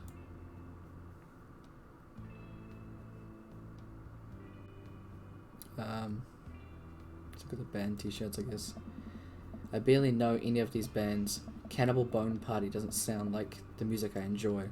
Sounds like exactly the music I enjoy. But they must be really happy that a retail outlet is carrying their merchandise. I hope their parents are really proud of them. Look, this is very important to me. I overhear a stifled argument over at the cash register. An older gentleman is carrying a garment and showing it to the bored-looking cashier with pink hair. Sounds like a shop for me. Same here. I can see that. I don't know what to tell you, dude. I just work here. What? Listen, when I bought this online, the website said it's a blouse that was Victorian-inspired. However, when I received it, it clearly had the trademark of Edwardian dressage. Do you want a coupon? I can give you a coupon. Will you leave if I give you a coupon? I feel like there's a vampire. Is there a manager present? People have to know what they're buying. I guess vampire Karens are a thing. I am the manager. I see. Well, it seems that I've outstayed my welcome. Good day, shopkeep. Your superiors will receive a strongly worded letter by post. Whatever, dude. The man whirls around and storms out, his literal coattails trailing behind him. I can't tell if they're Victorian-inspired or Edwardian. Edwardian? Yeah, that. In nature. Amanda trots up to me with a t-shirt in her hand. Oh boy, here it comes. Hey, Dadtron 5000. Yes, I'll buy it for you. Oh, that was easy. Thanks. At least it's only one this time. Amanda plops the shirt onto the counter and grins at the cashier. I love your hair. The cashier says nothing and rings Amanda up, radiating hatred. I hand her a 20. So what was that guy's deal? The cashier rolls her eyes so hard I'm worried she'll pull something.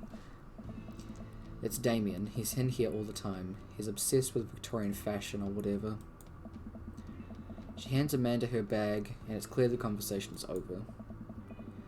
We make our way out of the store and head home to get some rest. Amanda and I sit on the couch trying to find something to watch over bowls of ice cream. Oh, cool. Long Paul Paranormal Ice Road Ghost Truckers is on. Your favourite, right? Oh, hell yeah. They have to make it over the Canadian tundra before the ice road melts, but they're also hunting ghosts. What the fuck? Also, the trucks are haunted. This is an episode I've already seen, but it's one of the best. Callum and Flint Dogbone, the twin brother truck driving and ghost hunting duo, find themselves in greatest peril, yet... Oh no, the ghost done got control of the truck. I can't steer on them damn ice roads. Let me just use this EVP meter trying to communicate with the spirits. Flynn, we're about to die. I almost got it. If you listen carefully, it sounds like it's saying, you're gonna die. That's because we're about to die. This is art. The episode ends and Amanda excuses herself to go and start arguments with the internet. I stay up a little bit longer, curious about the exploits of Callum and Flint Dogbone after their disastrous ice road accident. Afterwards, I crawl into bed and get a good night's sleep. Yeah, I think this is identity theft.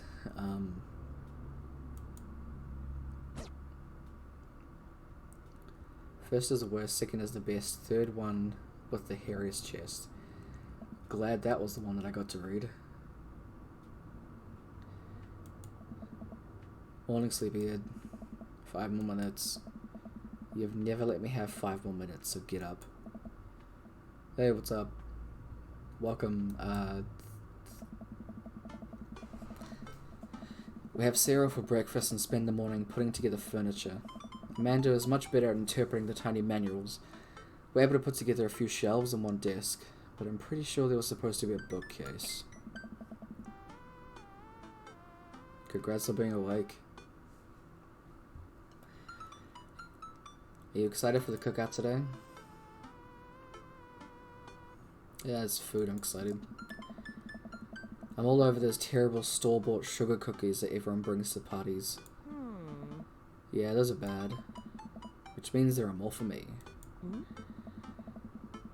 Do you want to meet some of the people in the neighborhood? I'll probably end up standing uncomfortably in the corner with a plate of food and hope that nobody talks to me.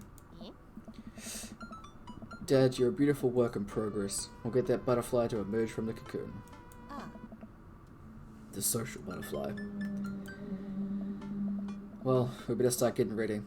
We definitely don't want to be late. What? No, we have to be fashionably late.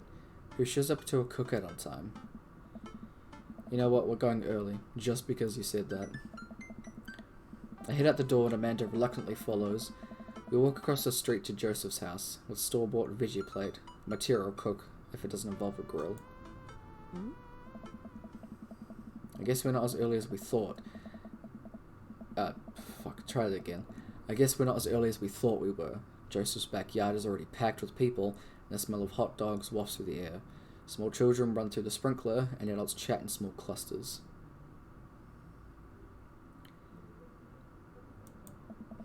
Imagine being literate. couldn't tell you. I set our veggie plate down on the table next to 2 other veggie plates. Huh. Hey, there's Joseph. Punctuality is hard. I've never actually dated anyone that's hard. Jeez. I genuinely don't know what to say to that.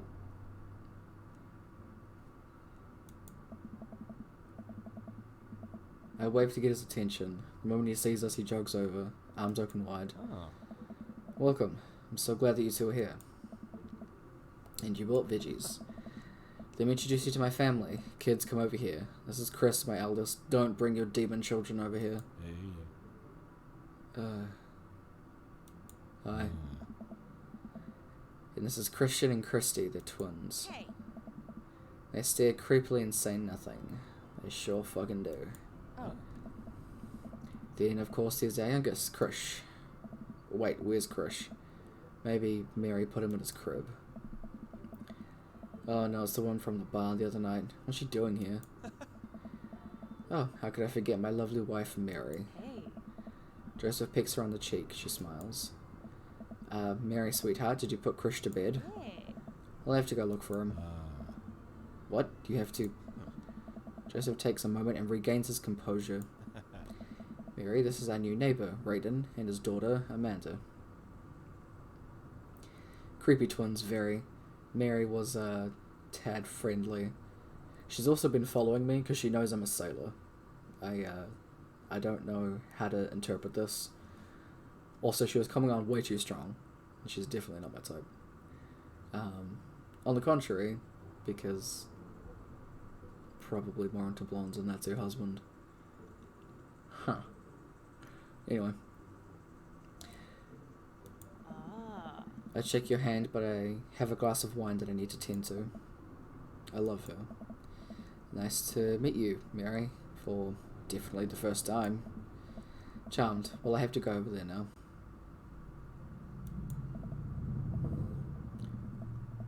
Mary leaves. Oh god, this is so awkward. I wonder if Joseph knows. I wonder if Mary knows that Joseph knows. I wonder if Joseph knows that Mary knows that I know. It takes all of my energy not to run away from the barbecue and start fresh in a new city. I mean, if they have to sacrifice her, those fucking twins have definitely got it down. We're standing in fucking hallways with butcher knives. My wife has a wonderful sense of humour, but please, you two enjoy the barbecue. All the guys are really excited to meet you. Amanda and I mill around and try and find some of the food spread out on the table.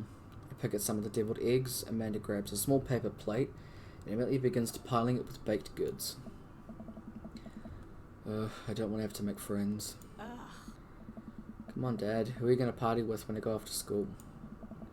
I don't want to have to do pleasantries. Dad. You're going to ask about weather. Aw. Go, do it. Make a friend. How could I possibly abandon my only child at a social function? That's bad parenting. Yeah.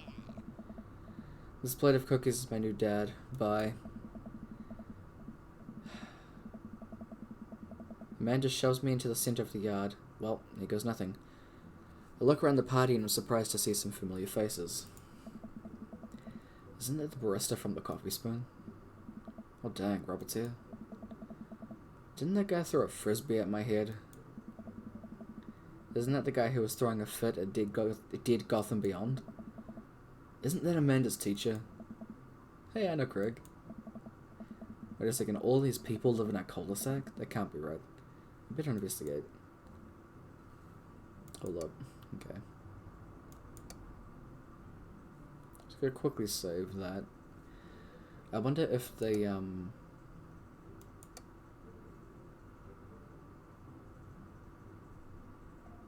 Hold up. Okay. No, it's fine. It just has a... Yes, Tyler has played this before. Sure. Yeah.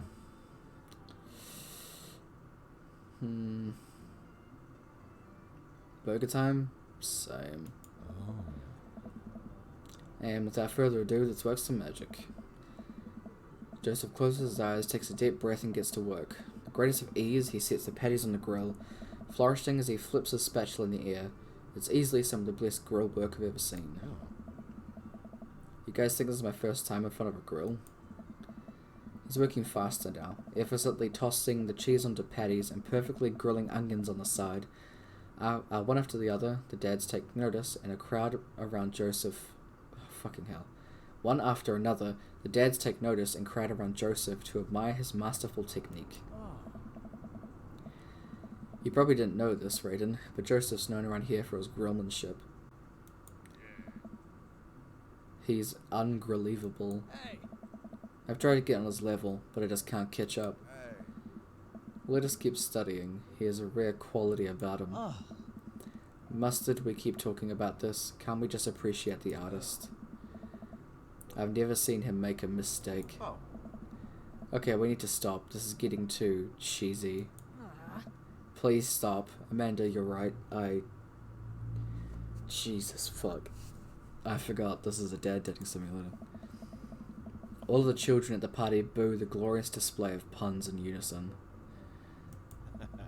Alright guys, the food's ready. Please form an orderly barbecue. Amanda groans. We all grab our food and hang out, enjoying the perfectly cooked cheeseburgers. Wait. Are there stacks of cheeseburgers? Is that cannibalism? Man, it's so wild how all of us dads live in the same cul-de-sac. Kinda nice, isn't it? Feels like there's a real community here. Totally helps if you're just a single dad trying to raise a kid. We're happy to have you here, man. I think you're gonna like this neighborhood a lot. Plus, Amanda seems to be getting along with all the kids. If she decides to get into the babysitting game, she would make a killing. Why don't you add us all on Dad Book? Yeah, it's a great social network for dads to keep in touch with each other. We're all on it, so if you ever need to reach out to anyone, it's the simplest way to do it. A zaddy, if he got rid of those nasty kids. I mean, he could get rid of them, but I have a feeling that they just keep coming back. Like children like that don't just die. Haunt your ass forever. Sorry, I'm just an old-fashioned dad. Social media goes over my head sometimes. Don't worry, Pops. I'll help you figure it out. The rest of the barbecue goes smoothly. We all trade stories and drink beer as our kids play on the lawn. Amanda breaks up a fight between Carmencita and those weird twins. Carmencita. Okay. I think they wanted her soul. See? It's fucking twins. They're out for blood. Amanda and I walk back to our place as the sun sets over the neighborhood. Pretty fun party, don't you think?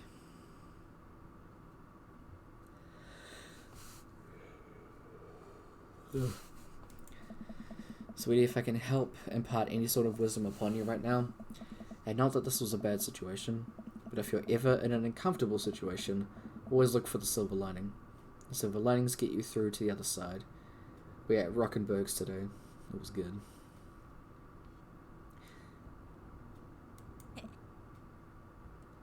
Wait, is Mum's Net an actual thing?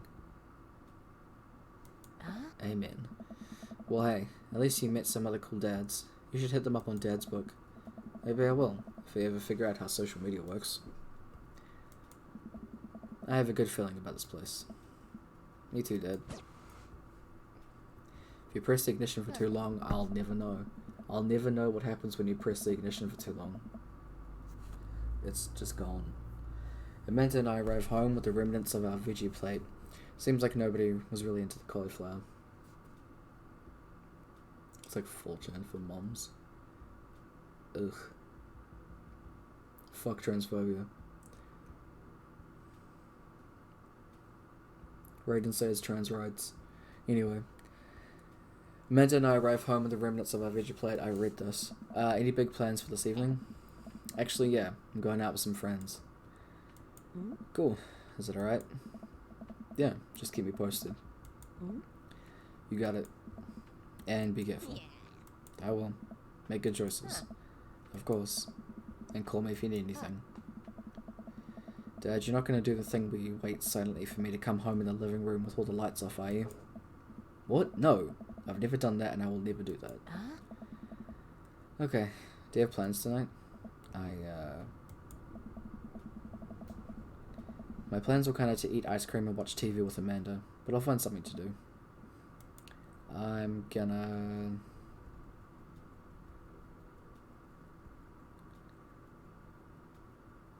Wait, should I actually throw a party?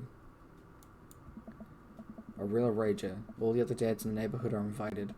I'll see if I can get you a spot on the list, but honestly, it's looking tight. You may just have to wait in line. I know the guy at the door. I'll get in, no problem. I'm just relaxing tonight. Have fun, okay? Great. See you later. Watch Amanda drive off into the night. I really do hope she has fun. I mean, if it's the same kind of sleepover I had with Robert, I'm down for that. I pull up down in front of the TV and turn on some Wine and Dine Mastermind with celebrity chef Gavin Chapman. Looks like Gavin's making a roasted rack of lamb with rosemary mashed potatoes. I'd love to be able to cook like that, although if I was really good at cooking, I'd use my powers for evil.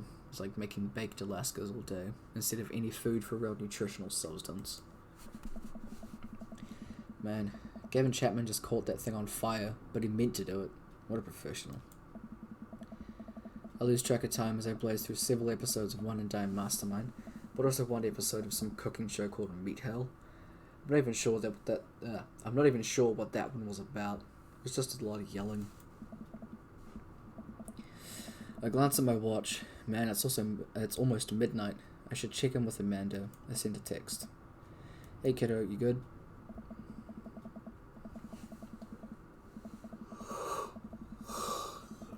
No. I wander into the kitchen as I wait for a reply. Amanda's phone is almost always in her hand, so I'm sure she'll respond soon. Unless she's driving home now, which in case I hope she doesn't respond soon, because I definitely told her better than to text and drive. I reach into the freezer and grab an ice cream sandwich. It's a little late for this, but I think I earned it after a long day of socializing. I check my watch again, and then my phone. Nothing yet. Okay, see, now I'm worried. Do I call her? Do I call the cops? Nah, it's too soon for that. I'll just send her a gentle reminder text. What's up? Half an hour passes. Now I'm really worried. The episode of Gavin Chapman's Meat Hell are not only thing fuck that word. My anxiety, but possibly exacerbating it with all the yelling, so I keep pacing around the house waiting for her to come back. Why didn't I find out where she was going, or who she was even going with? Why did I know any of her friends' phone numbers? Why did I know any of her friends' full names? Who's Emma P? I decide to send her another text. Amanda, please text me and let me know you're okay. I can't help but think of all the awful things that have happened to her. Oh, thank God it's her. Amanda opens the door and shuffles in. Finally she's back home. Ugh. So, sweetie, thank God you're safe. Yep. But now that I know she's okay, I'm really mad. Why didn't you answer my text? Amanda pulls her phone out of her pockets. Oh, whoops. Guess I didn't see those. She starts to walk to her room. Amanda Ann. Whoa, we're pulling out the middle name now? Amanda, you came home an hour and a half after your curfew. You didn't respond to any of my text.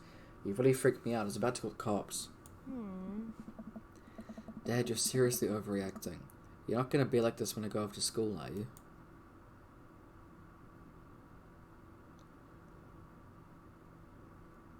That's like an every parent thing to say. That normally fucks off teenagers more, so I'm just going to say that. You're my only daughter. Well, I can't give you a play-by-play of everything I do all the time. I'm 18. You shouldn't be giving me a curfew in the first place. I sit down and put my head in my hands. I feel very tired all of a sudden. You really scared me. Just please don't do that again. Alright. I'm gonna go to bed now. Amanda closes the door to her room, and I head to mine. Jeez. As I'm falling asleep, one thing she said keeps echoing in my mind. You're not gonna be like this when I go off to school, are you? I definitely didn't sleep well last night. I brew some strong coffee and make some scrambled eggs for Amanda as a peace offering. She eventually wanders into the kitchen. Hey, thought about what you said last night. I should have texted you. I said I was going to and I didn't. I honestly just didn't even think about it. I'm really sorry, Pops. I won't do it again.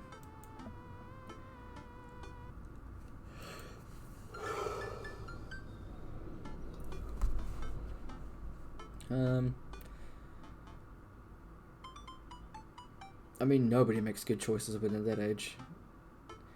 When you're, like, just getting out of high school and pretending to be an adult, you don't make good choices. You're an adult now. Shouldn't have gotten so worked up. Team Raiden. Team Raiden. Amanda gives me a hug. You want some eggs? You know it. Sprinkle some cheese on them. Already did. Bless you. Well, like, around that age.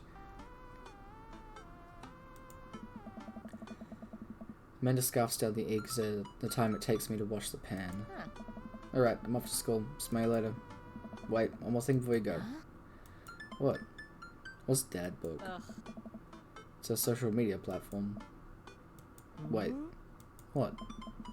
What's a social media platform? Dad, I have to go to school. Come on, Amanda, I'm an old man. I can't put together a Dad Book profile on my own. Alright. I'll help you sound interesting on the internet. Amanda spends the next couple of minutes setting up my profile on Dad Book, which as it turns out is a place where dads can get together and talk about fatherhood. Alright, Pops, we've got to fill out your profile. Let's get some likes and dislikes. Oh, fuck. On a Friday night, you're most likely to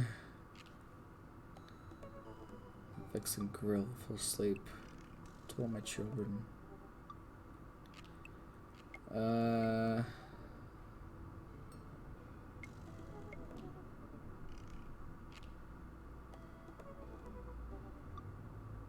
None of these are drinking. Someone's gonna go sleep. If you had one thing to take with you onto a desert island, what would it be? A lost shaker of salt, castaway and DVD for instructional purposes, a boat, obviously. I don't need anything. I don't need anything. Most of our schools will train me for this day. What are your turn-ons? Strong dad arms, tennis shoes with long white socks, well manicured lawn, street smarts. Fucking not that one. What do you want to be when you grow up? Take it to go right after manuals and instructionals. Salty boat captain. Pro skater who's also an astronaut. A good father. A prisoner of space. That one. What's your favourite movie genre? War documentaries, Sean Connery's entire filmography, anything on Laserdisc, romantic comedies, whatever will make me cry, old comedies that haven't aged well.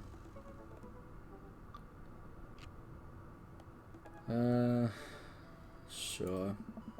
What's your ideal date? Napping? Doing it? No. Eating a healthy dinner at 4 PM. Trying to geocache but getting helplessly lost. Arson, being emotionally vulnerable.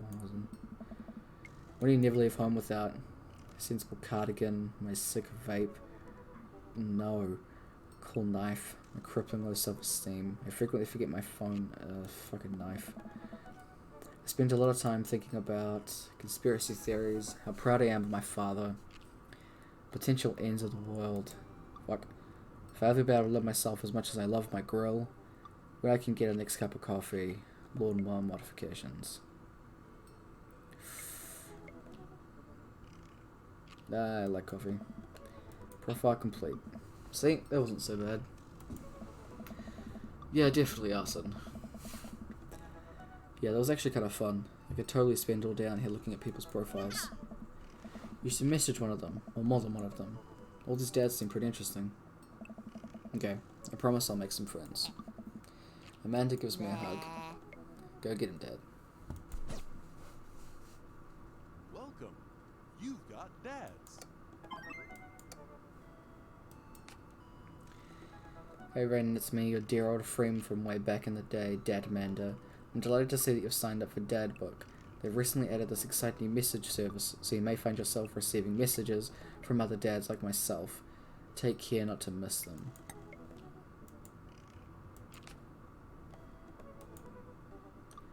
Amanda, is that you? What are you doing on Dad Book? Why, Raiden, I never. We've known each other since business school. How could you possibly confuse me for your amazing and talented and easy to buy things for daughter? I am of course flattered. You should buy Amanda more things. Amanda, you know I don't go to business school. I barely managed to get my first degree. Wait, no. Wow. I didn't say that. You never heard that. This is gold. I was a great student, I swear. I graduated at the top of my class because I worked hard and ate all my vegetables. Totally holding on to this for later. Wait, do you even remember what I majored in? I declined to comment. Cool. Okay. Fucking dead, Amanda. Okay, so from the ones that we've met, I like him, and him. Well, one do I go with first? I'm kinda keen to hang out with Craig more. Craig, Matt, and Robert.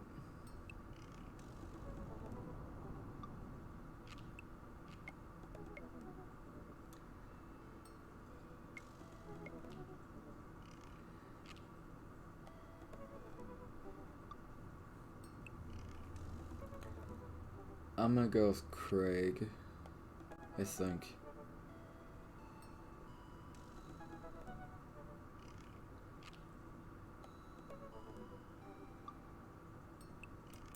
I'm going with Craig.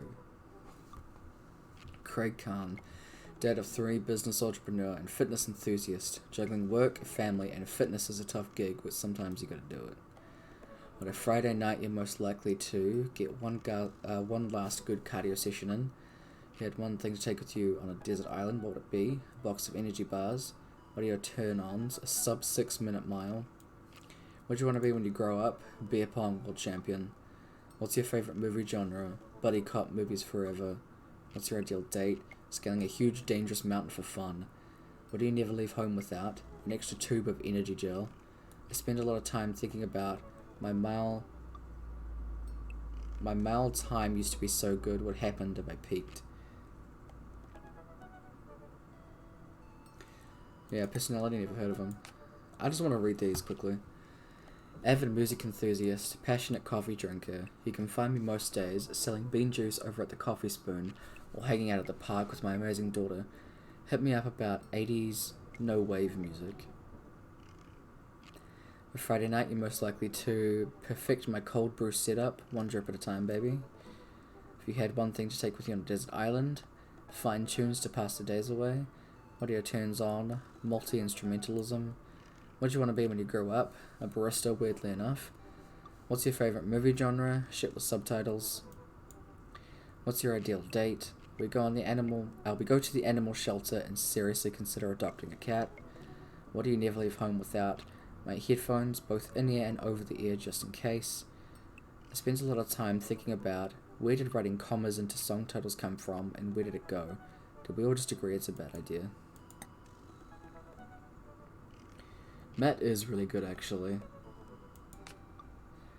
Hi, I'm Brian. I spend most of my days hanging out with my awesome daughter and thinking up new ways to grill things. If you like fishing, then we'll get along. On a Friday night, you're most likely to see how slowly I can cook a piece of brisket. If you had one thing to take with you on a desert island, it would be the fishing pole. What are your turn-ons? A keen understanding of steak cuts. What do you want to be when you grow up? A fireman. He likes romantic comedies. Ideal date is deck building.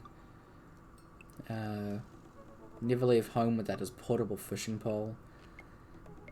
spend a lot of time thinking about how my daughter is smarter than I am.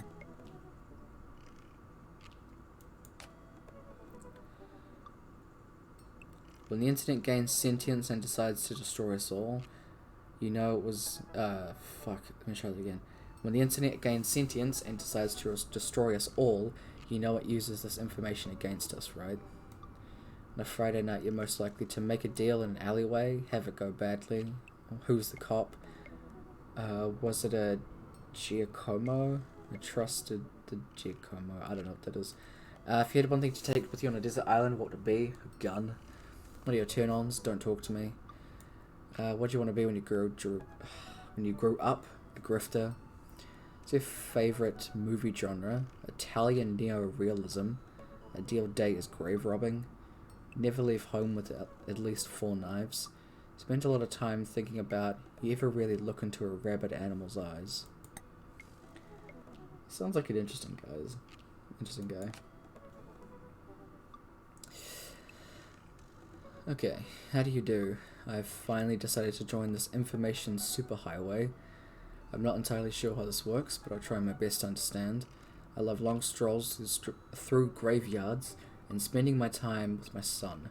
If you'd ever like to chat about the latest Victorian fashion, the inevitability of our own demise, or black cats, please send me a letter. On Friday nights, you're most likely to listen to true crime podcast while you taxidermy newer specimens. If you had one thing to take with you onto a desert island, it would be a coffin. What are your turn-ons? Pronouncing bosom correctly. Wanted to be a bat when he grew up. Favorite movie genre is foreign art house horror. Ideal date is it's night. We're at an industrial dark wave club in Berlin. The music of drums to the beat of our hearts. What do you never leave home without? An upside down cross. Spend a lot of time thinking about mortality salience. What a dude. Middle school teacher, high school teacher, writer of scholarly articles on 18th century literature for various esteemed publications. If you're on here to tell me that my son put a cherry bomb in your trash, I know and I'm sorry. Yeah, it's going just a little bit too far, I think.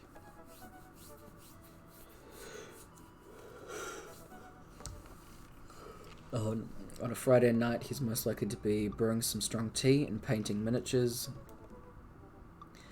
One thing to take onto a desert island, it would be a remembrance of the things past by Marcel Proust. Turn-ons of muscles. He wanted to be a movie star when he grew up. Favorite movie genre is documentaries on art history. Ideal date is each of us read a different book on opposite sides of the couch in comfortable silence. Jesus. What do you need to leave home without? My glasses. I actually forget them at home a lot. Spend a lot of time thinking about. I worry that people who are against e-readers are more in love with the idea of books than actually reading them. Okay. Voted Maple Bay's #1 youth minister for 5 years running. Living in my hometown with my beautiful wife and our 4 amazing kids. If I'm not in church, you can catch me out in the open water, setting sails on the seas of adventure. I love playing guitar and crushing my kids at Candyland. On a Friday night, he's most likely to lead the community in a fun mixer. If you had one thing to take with you on a desert island, it would be his 6-string. Turn-ons is his loving wife. Wanted to be a ship captain when he grew up. Feel-good movies are his favourite genre. Ideal date is a lovely night on the town with his wife. Never left home without a good book. Spends a lot of time thinking about how I can be a better man, husband, and father. Jesus. Christiansen. Yeah. I'm gonna go... Oh, fuck. I actually kind of liked, I liked the Matt a lot as well.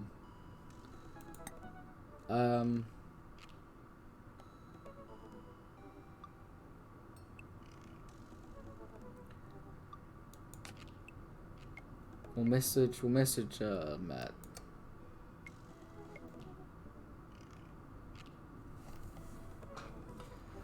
Holy fuck, my voice hurts so bad.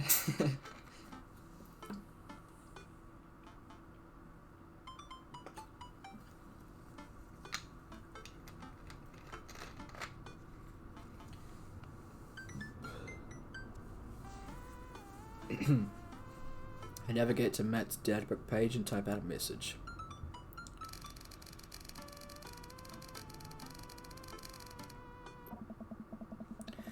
A minute or two later, I hear a ding and see Matt's response. Thanks. Yeah, dude, be down for that. I'm actually catching a show tonight at the Sound Garden. Want to come out? It's a concert venue for a band. There's lots of people listening back to when it was cool to have soul patches. Man, I haven't been to a real concert since Amanda was born. Am I ready for this? While I'm thinking, another message pops up on the screen. Papa's playing tonight. It's a cool little indie pop-punk rock band out of Canada. Should be a fun one. I didn't know you're allowed to string that many words together to describe a band.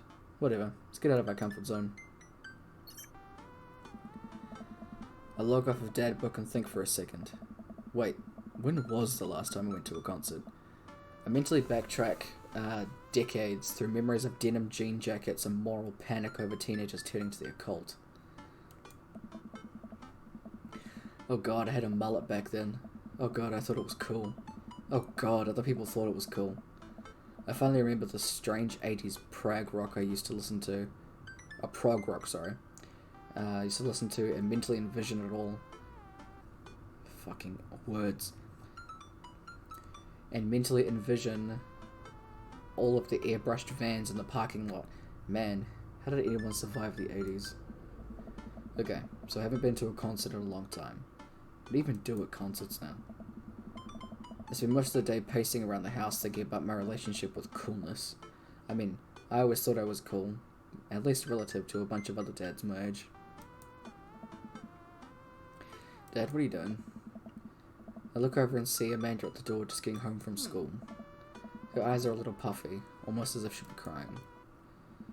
Hey, what's wrong, Amanda? I'm fine. Oh, that's actually really heartbreaking. I just got sad because I realized society collectively refuses to take pop music seriously, despite the fact that some of the most interesting musical innovations are coming out of that genre. I think it's just yet another thing that we have to write off because we can't take young women or their interests. Fucking hell. I think it's just yet another thing that we write off because we can't take young women or their interests seriously.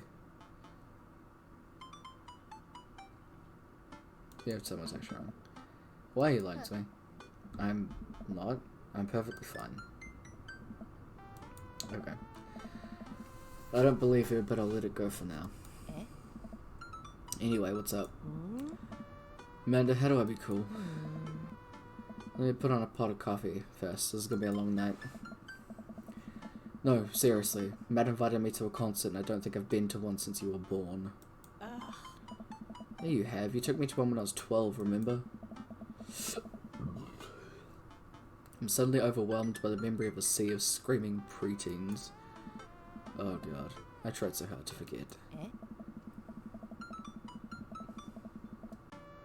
The one where I had to camp out with you online so that you could get a good spot and then you cried and screamed the whole time. Dad, it was so much more than that. I'm not even ashamed to say it. Oh, you're not ashamed? You seemed pretty ashamed when I found all those drawings you made of those dancing boys kissing in your Trapper Keeper. Yeah, well, you didn't even find the good stuff. Jesus. Anyway, you should be all set for the concert if you remember that. Just bring a big glittery sign and cry a lot and you'll fit right in. Well, it's a smaller place, and I think Matt mentioned that they're a punk band. Like DIY glitter punk, thrash, straight edge. Come on, Dad, give me something to work with here. Are they post-punk, proto-punk, C-punk, Jeremy punk? What's Jeremy punk? I made that one up to see if I could get away with it. Huh? They're not positive hardcore, are they? He said they're Canadian punk. Oh, yeah, you'll be fine. Does the idea of Canadian punk seem contradictory to you? I don't see friendship and politeness as core tenets of the punk scene. Well, punk is kind of a big genre, and it might not be as dangerous as you think it is. It became so much more than just a counterculture rebellion. What I'm trying to say is, just enjoy the music. That's it. I mean, yeah, it's not like you're gonna jump into the mosh pit or anything. Well, it's comforting. And if a strange dude in a Set Your Goals hoodie offers to buy you merch, don't accept it, and definitely don't go on 3 awful dates with him afterwards, where he takes you to a nice restaurant and then forgets his wallet literally 3 times in a row. What? Yeah. Never mind. Just have a blast tonight. Okay. I show up at the Coffee Spoon at 8 in what I hope is a concert-appropriate attire. I see Matt out front locking the door of the shop. Hey, you made it. You ready for tonight? God, he's a good-looking guy. Well, it has been a while. Been a while.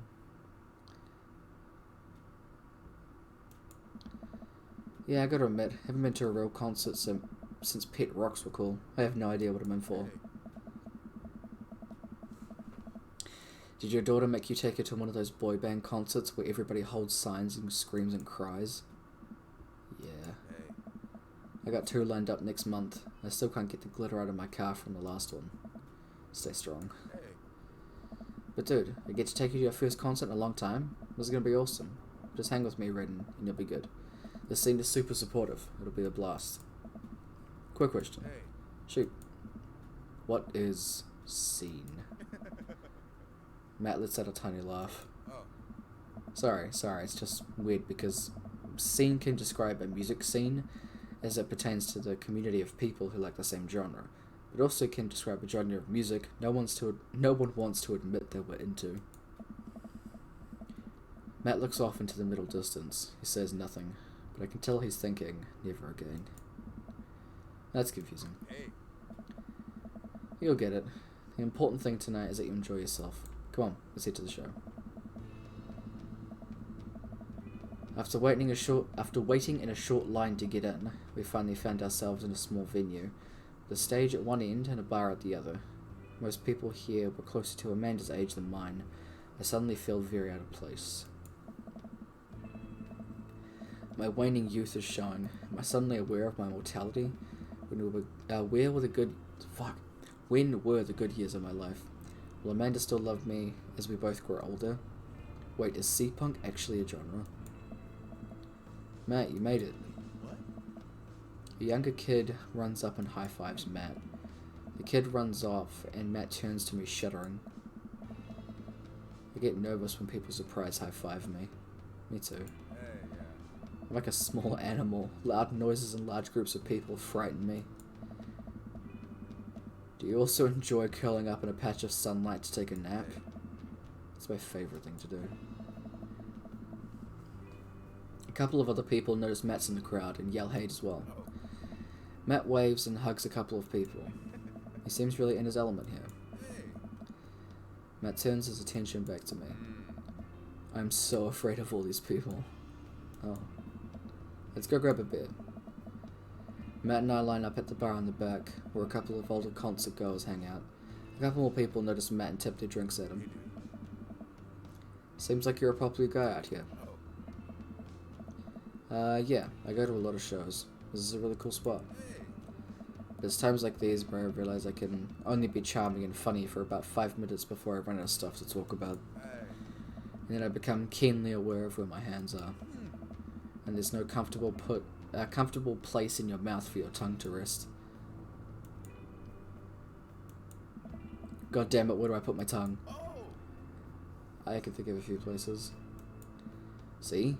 Well, I've known you for more than 5 minutes and I still think you're charming and funny. Just you wait.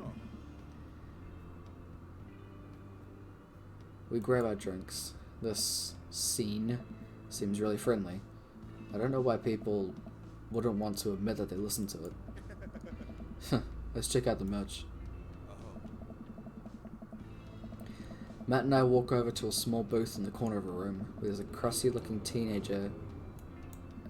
Whoops, okay, I guess I skipped that. Sorry.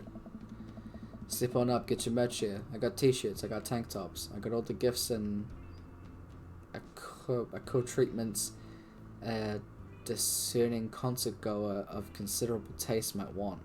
You. I gesture to myself, my face flushing red. Yes, you. You look like a fellow who knows their music.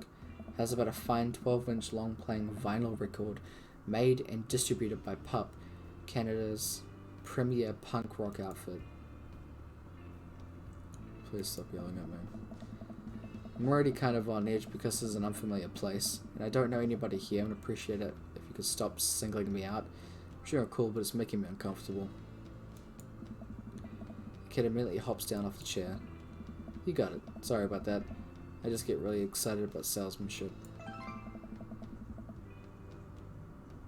There's hearts off screen. I can't relate, but I appreciate your enthusiasm nonetheless. Hey Pablo. Your friend looked lost, so I figured I'd give him the old razzle-dazzle. How the hell are you, Matt? Day by day, man. They do that thing where they high-five but also turn it into a hug. Your mom doing better?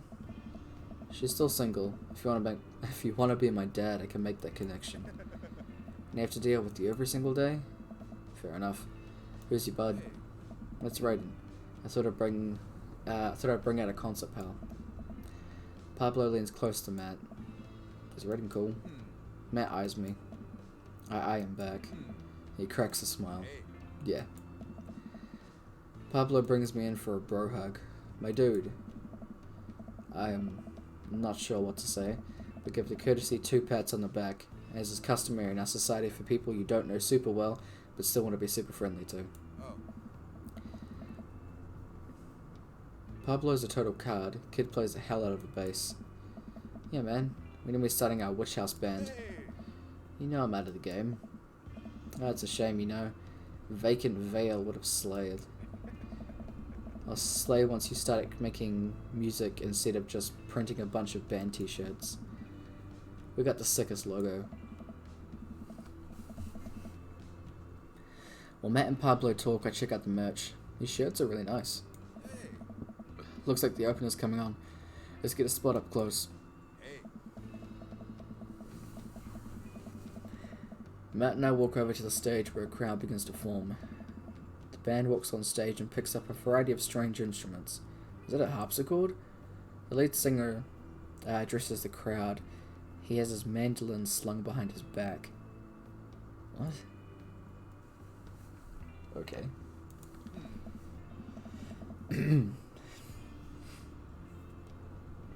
Okay, give me 1 second. I'm just going to check up a BRB screen. I'm just going to give my voice a quick rest for a second. And get like a proper drink and also close my curtains.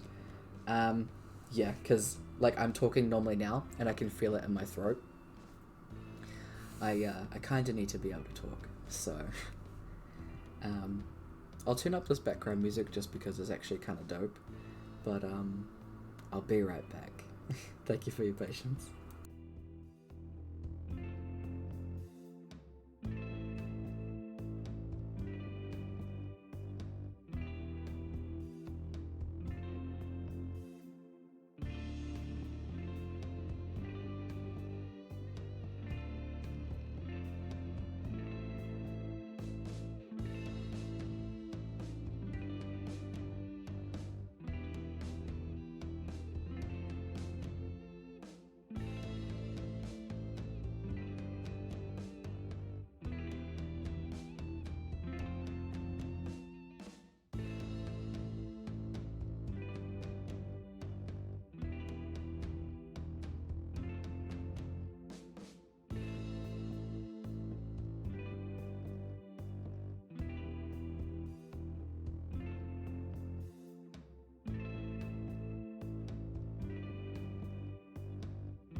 Hello, I'm back.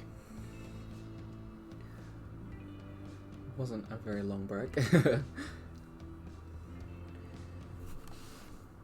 Normally I just forget to take breaks whenever I'm doing gaming, because I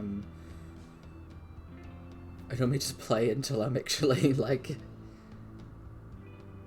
until it's like 9, and then I'm like, oh shit, it's 9. But with games that have like let me try and do this tongue. With games that have like voice acting and stuff like that, cooperate. Sorry, phone problem.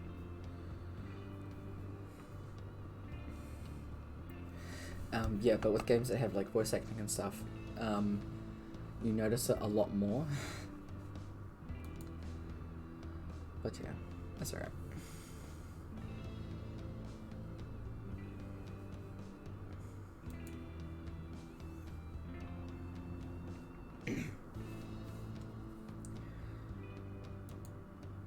I'm also hoping to get some I need to start thinking about some other emotes for the channel, since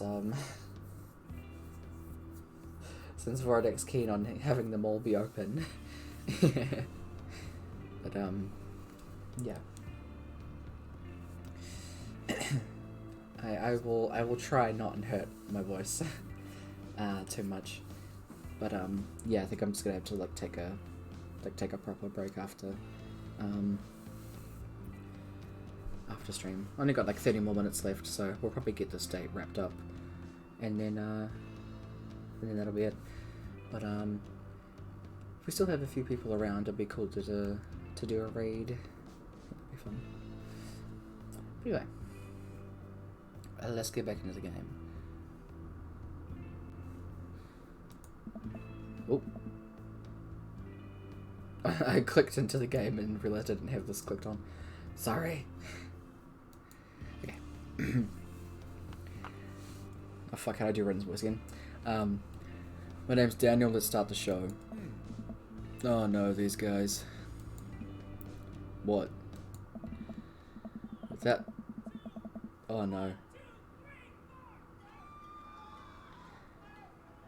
Without the time to respond, the band starts playing the most cacophonous noise I've ever heard.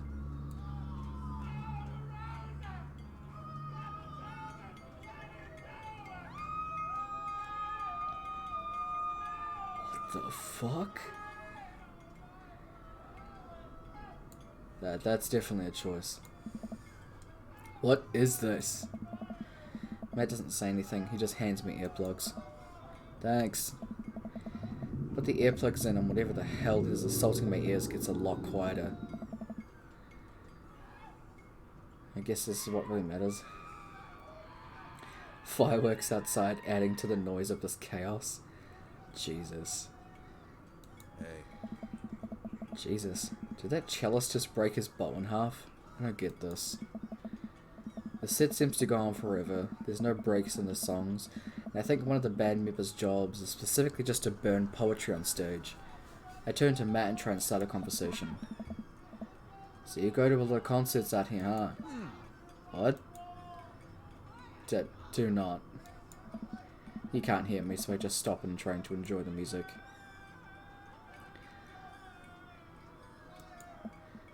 Okay, no, this is impossible. How long have they been playing the same song? 10 minutes? 20? A year? Eventually the set ends, but only after the drummer sprains his ankle during the saxophone solo. They promise it was part of the act as he was carried off stage crying.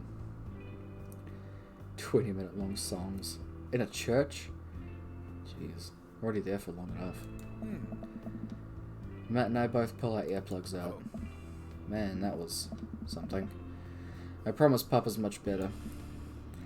I just have a lot of questions that I know I'll never get the answer to. Hey, dude. Oh yeah, he sprains his ankle every show. They were being real about that. Hey. Let's grab another beer. Matt and I work our way out of the crowd and back to the bar. More and more people file into the concert space as it gets closer to the main act. It's getting kind of crowded in here. We grab our beers and I try and follow Matt back into our spot, but there are so many people I'm having a hard time keeping up. As I work my way through the throngs of excited concert goers, I realize I've lost Matt entirely. I stop and look around, seeing nothing but a sea of hip 20-somethings. I'm lost. How am I ever going to find Matt in here? Where's the exit? Are there even exits? What if I'm trapped in this building forever? Am I going to see my daughter again? What if that terrible band gets back on stage? What if... Suddenly, a hand reaches out to grab me. It's Matt. Hey. Almost lost you, buddy. Phew. I got really nervous there for a second. Oh. You and me both, dude. He takes my hand and leads me back towards the stage. I can feel myself blushing a little. We finally settle back into our spot and wait for the song to start. Is he still holding my hand? I kinda hope so. Busy place, huh? Hey. Yeah, pub really brings out a crowd. So you go to concerts a lot? Hey. Oh yeah, it's one of my absolute favourite things in the world.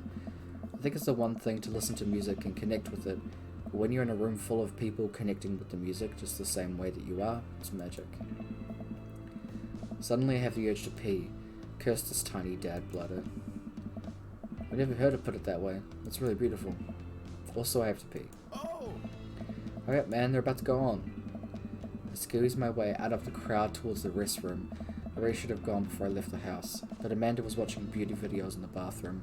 She had an eyeliner wing going halfway across her face. It was actually pretty good looking. I'm so proud of her. I make it to the restroom finally, but it's one of those single-person restrooms with a line forming outside. As soon as I finish my business, the band starts.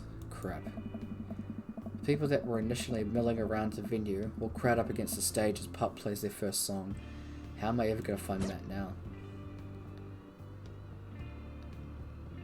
Oh shit. Everyone's rushing to the main stage to watch Pup. I'm sure Matt will be up there too. I've got to get there without being trampled by all these rowdy youths. Wait, how do I...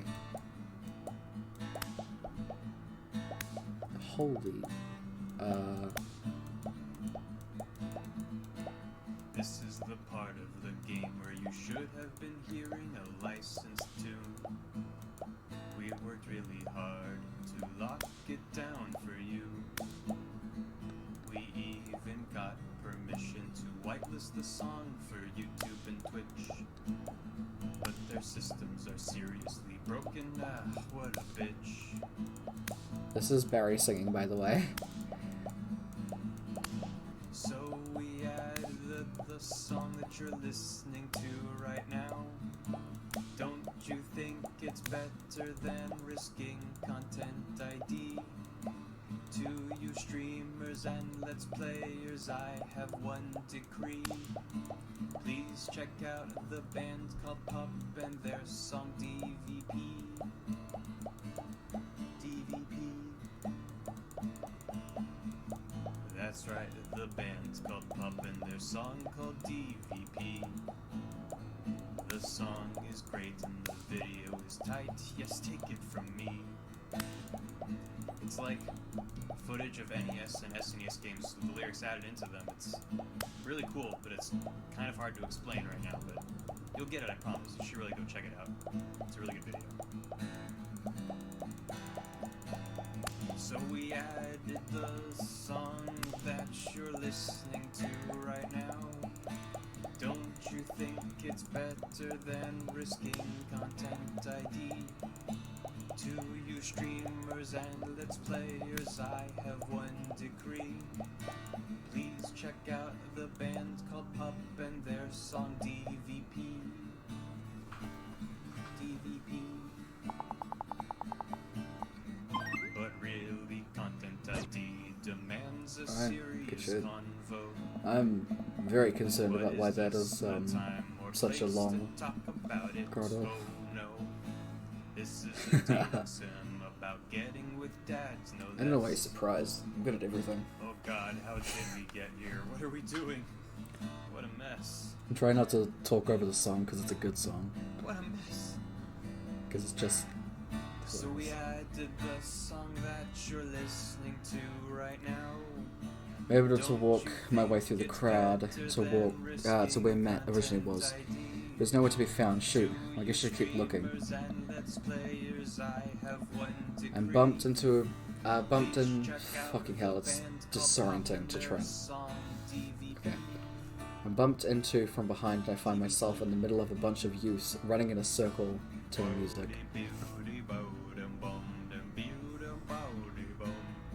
Sorry about it. You should know this. You should know this. I'm ready. It's very distracting. I had to turn it right down. I'm in the pit. How do I get out of the pit? Out of nowhere, a youth shoulders himself into me and keeps moving in the circle. Hey, I guess I'm moving in the circle now. I frantically search for a way out. All I can see is an ocean of youths rhythmically slamming into each other. Another youth slams into me and I lose my balance. I'm about to topple over. This is it. This is how I die. Trampled under the boots of counterculture. Someone grabs my hand. Someone familiar. I look up and see Matt. He pulls me back up onto my feet. You're wild, dude. Were those eggplants? Matt throws an arm around me and we jump back into the circle, bashing into youths left and right as Putt plays a killer solo. I didn't know you messed with the pit. Oh. Me neither. I can't believe this. I'm having fun. I'm a little mad that I didn't stretch before physical activity, but I'm having fun.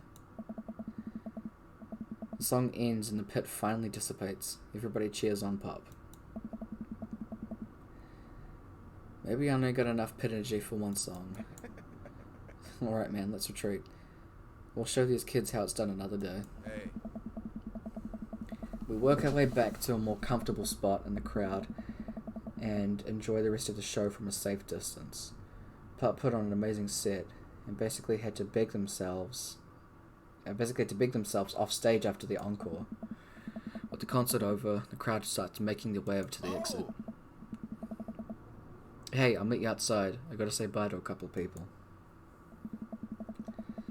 I hang outside the venue until Matt finally shows up. Hey man, thanks for waiting. I got you a present. Matt hands me the t-shirt I was looking at earlier. Well, thanks man. Hey. So you're eyeballing it back at the merch booth. Hey, dude. And I mean, anyone who tears it up that hard on the first time back at a concert deserves an award.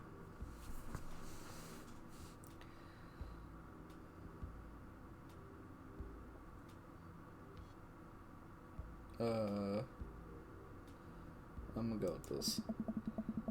I will continually wear this until it's tattered and a little smelly, so I can truly embody punk fashion. Hey Matt. Hey, it's Pup.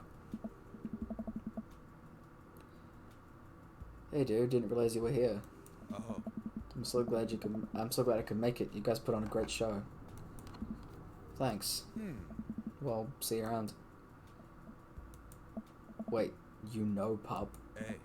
Oh yeah, met him a couple of times when they first started touring. Good kids. Whoa. Hey. Come on, let's grab some diner food. I suddenly realize how hungry I am. Yeah, they all speak in unison. Man, mosh pits take a lot out of you. Matt and I walked to a tiny little diner with a cute neon sign. We turned to some bacon and eggs in a corner booth. Yeah, sounds great. So here I am in the pit trying to explain to the face tattoo guy that I didn't mean to elbow him in the face tattoo, but he's already seeing red. Not from the tattoo, which coincidentally was red. He's lumbering towards me and there's nowhere to go. Hey. It's the end for me, right? Then out of nowhere I get this idea. I just lean back and spread out my arms. And just like that, I'm crowd surfing away from him in slow motion. You should have seen the look on his face. Hey. Bought him a beer afterwards and we were cool. We still follow each other on social media. He has beautiful kids. Glad you guys worked it out. Hey. Yeah, man. Just goes to show you that punk's not dead. He just drives a minivan and has to hire a babysitter. So how'd you get to see all these amazing concerts. Hey. I used to tour in a band. We were small, but it got us to travel around the States. Whoa. Hey. Yeah, I mean, we were poor and we had to scrape a lot together just to survive, but I wouldn't trade those experiences for anything. Hey. But yeah, that's how I know a bunch of those people at the show. Music like this builds an amazing community, especially in a town like this. Just a lot of positive energy and good vibes. I get that feeling. Plenty of friendly people. Especially that Pablo kid. Hey. Oh man, everybody loves Pablo. His mum's been raising him on her own, and you can tell it's been tough on the both of them. I know he looks up to me, so I try to help him out whenever I can. It's really nice of you. Oh. Thanks. Us single parents just really have to look out for each other. How the fuck do you say that name? How's Carmencita? She says she wants to learn the drums. Oh boy. Hey. It'll be loud and I need to take a lot of aspirin, but I'll manage. Can't really blame her. I'm suddenly very grateful that one of my daughter's hobbies are very quiet. Photography, collaging, whatever it is that she does on the internet. Thanks, Amanda. I'm trying to be supportive of Carmencita's rebellious phase, but I guess it kind of defeats the purpose of it, doesn't it? I think it would be a good daddy-daughter activity to find something to rebel against together. Hey. Like what?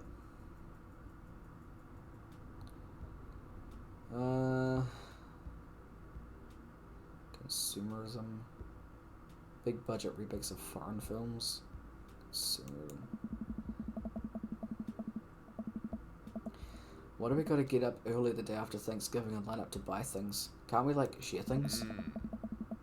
Comrade, you're speaking of dangerous things here. He and I laugh and we dig into our big plates of greasy diner food. The breakfast I ordered for dinner is absolutely hitting the spot. Hey. Man, being a single dad is rough sometimes. It's a lonely feeling. I understand that all too well. I mean, at least we have the rest of the dads to talk to. Oh. Yeah, I don't know. I get really nervous sometimes talking to people. Matt gets nervous talking to people, but he's so cool. Me too. I never really considered myself an extrovert. I never really considered myself an introvert. Just kind of uncomfortable in every situation, always. Oh. Ah, you're fine. You're actually really easy to talk to. You know that? I smile. Matt and I spend the rest of the night trading daughter stories. Turns out our kids are a lot alike. We finish up our late night dinners and head out. We walk back to the cul-de-sac, back to our respective houses. Tonight was a blast, man. Loved it. Although I'm probably gonna feel at my knees in the morning. You and me both. I don't usually like going to these things alone. It was really cool to have you there with me. I'm glad. Hey. Alright, I'm calling it quits for the night. Stay cool, man. You called me cool. Matt called me cool. I walk into the house with my heart in my throat. Amanda pops her head out from her room. Hey Pops, how's the show? Matt thinks I'm cool. You don't say. Amanda Panda, Matt thinks I'm cool. Blind leading the blind, huh? Wow, I just got dunked on by my own child. Unbelievable. Hey Amanda, remind me which one of us just tore it up in the pit at a punk show, and which one of us just spent 4 hours probably watching Tiny House Hunting Amish Triplets Extreme Edition? First of all, how dare you? That show was a classic. Second of all, you moshed in the pit? Who even are you? I am your extremely cool dad. Alright, I'm in the hay, Pops. I'll see you in the pit. Night, kiddo. Eat a lot of broccoli.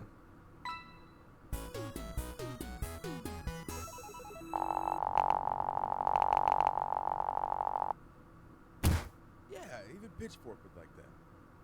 Damn. Probably could have done better on that.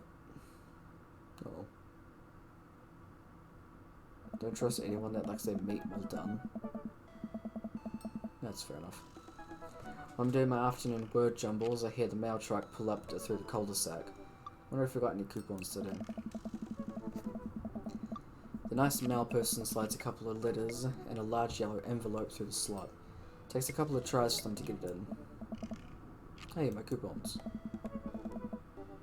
I take a closer look at the large yellow envelope. A light didn't knock on Amanda's door. She probably has headphones on. Amanda? She yells through the door. What? I have something for you. Kinda busy right now, can you come back later? Okay, I just thought you'd want this big old envelope we got from HIA. Yes. Immediately, Amanda pushes the door open. Horn Institute for the Arts? I mean, if you're busy, I can come back. Father, please. I hand her the envelope and she tears it open with her teeth. It's probably bad for your teeth.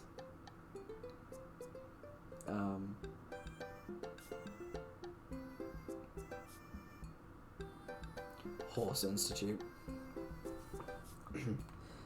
They score you on the interactions that you have with them. So if you get more of the eggplants or the hearts from the options that you click with him, it gives you more score.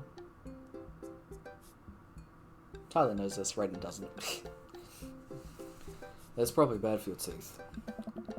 She doesn't seem to hear me and spits out the piece of envelope.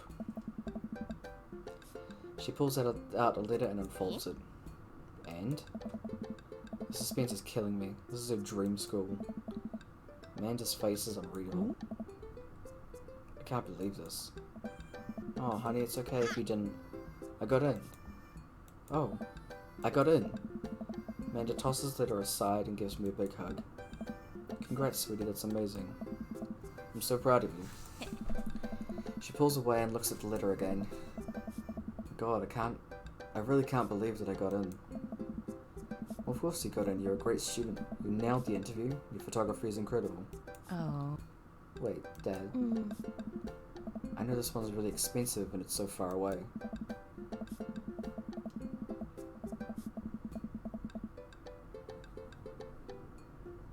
Look, I don't exactly go out of my way to look for fucking eggplants and hearts.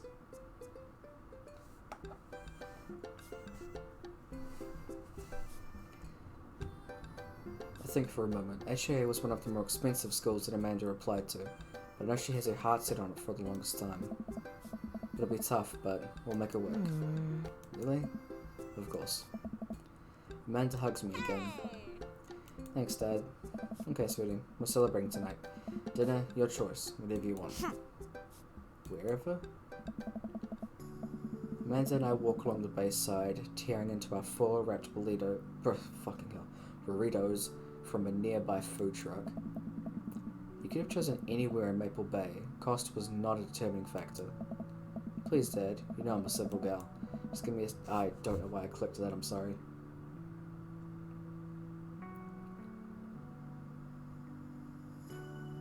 I mean, Raiden doesn't know anything about it, but Tyler agrees. I can't say I'm mad. Amanda and I sit on the patch of grass and watch ships sail lazily through the bay. Yes. And the dorms are right near a bunch of cafes, and there are these galleries nearby, and there's a discount if you bring your student ID, and Amanda, slow down, you're gonna choke on your burrito. I know, I'm just excited. Did I mention that students get their own studio space once they're seniors? You get all the professional photo editing software for free. Fucking imagine that.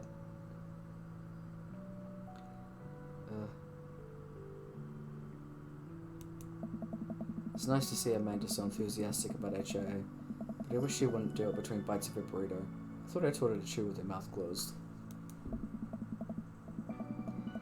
Wonder who my roommate's gonna be. You take a survey online and they match you with someone who has a similar major and interest. I bet we're gonna be best friends. Greg and I were. A good roommate can be a lifelong friend. Don't ever get me started on the bad roommates. Oh no.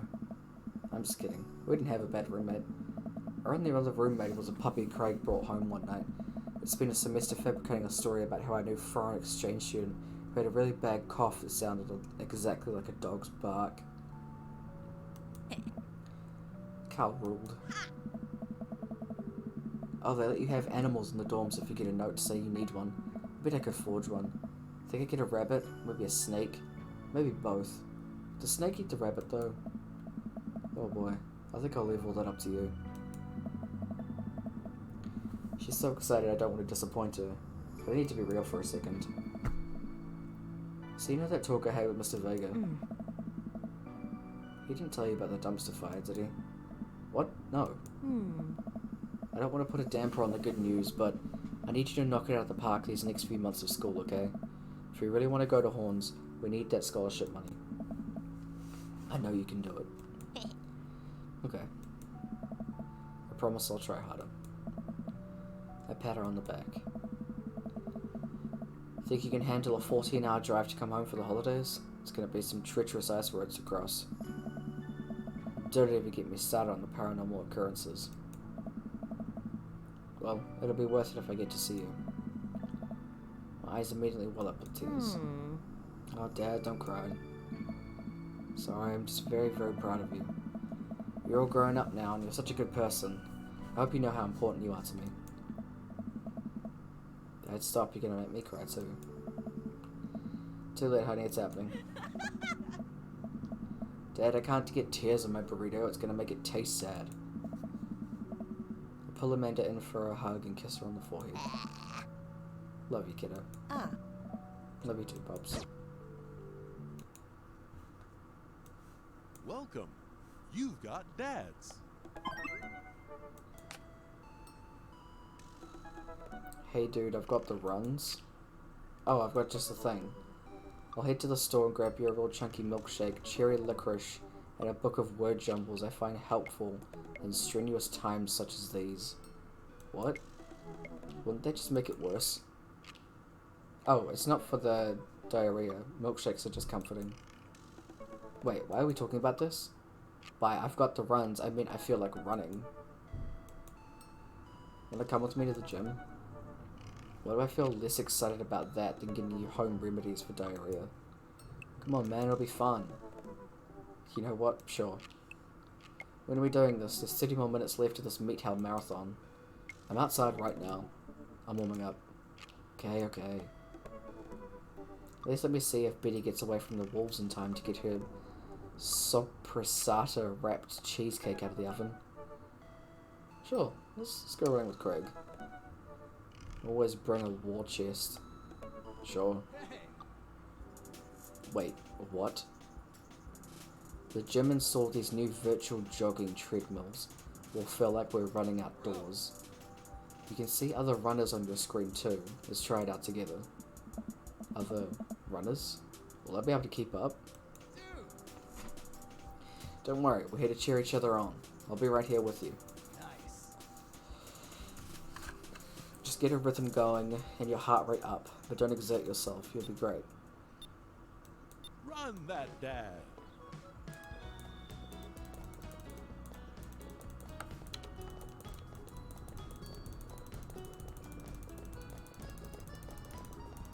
Oh, I'm literally just clicking. I mean, I'm actually just clicking. I don't know what this means. Hold on.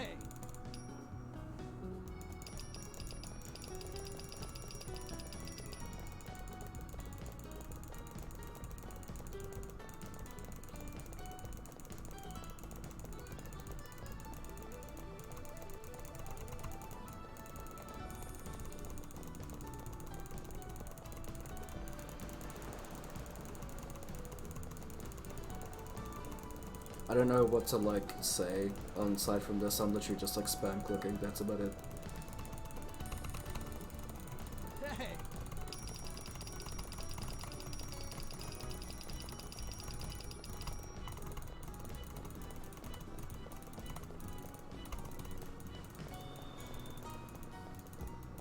How long do I fucking do this for?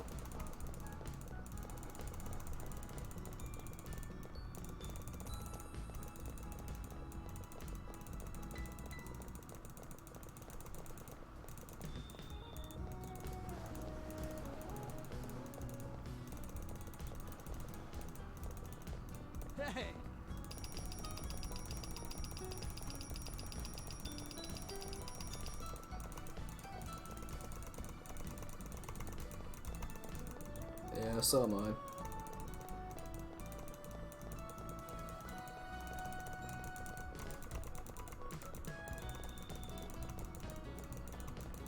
Is this meant to be like some thing? I don't know. The only thing I do know, or the only thing that Tyler knows, is that the names on the side are the names of people from Game Grumps.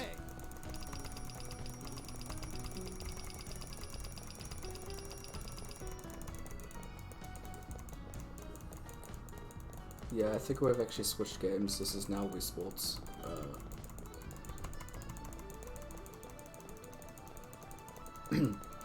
Just as a note, as Tyler, this game has been updated, and I had no idea. So this is I haven't done this before. Like the game as part of the game when you're on a date with Matt. That was the same thing, but yeah, this is different.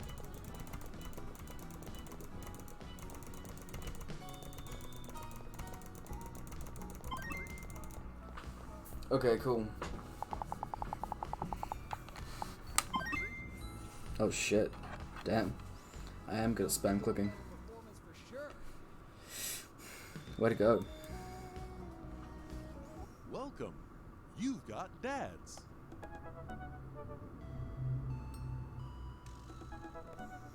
Okay. What I think I might do, because it is exactly 9-ish, if that wasn't a god score, I'd be real fucking scared. I think I'm gonna leave it here and pass it back and continue doing this another time. Yeah. This was really fun though. I think this was good.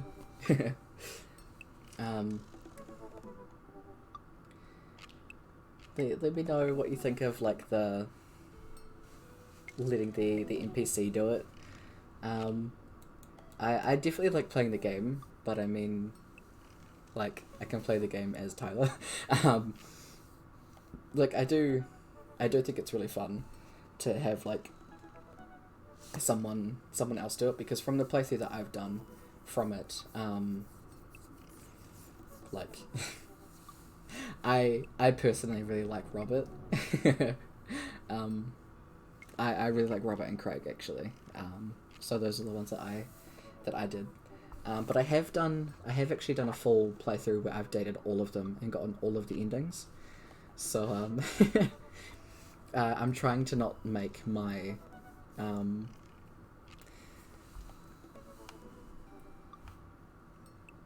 hold on, how do I say this? I'm trying to make it so it's actually like properly Raiden being persuaded by things. But Raiden in a lot of ways is quite similar to me, so yeah. I think it's fun. It'll be a good time. I am definitely looking forward to continuing to play this. I think I am like absolutely keen to do a raid if y'all are. So what I might do is chuck that up. I'm glad that you liked Raiden playing it, thank you.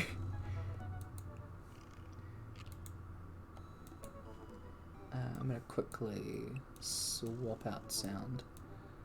Excuse me.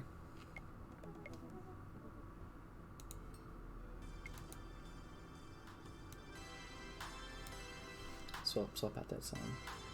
Can't spell Raiden without raid. Enjoyed hearing his banter, I'm glad.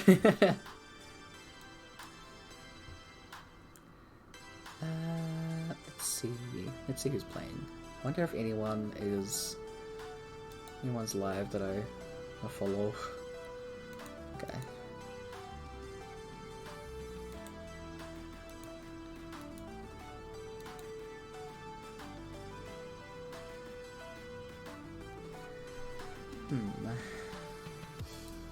If you find anybody before I can, absolutely let me know. But I'm just looking through some recommended channels. I seem to be getting recommended a lot of people that are playing Sims, and I don't know why.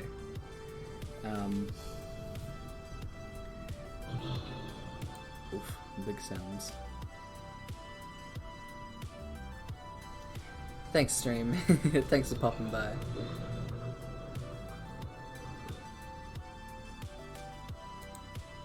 Let's see, what are you up to? You were still here, it still counts.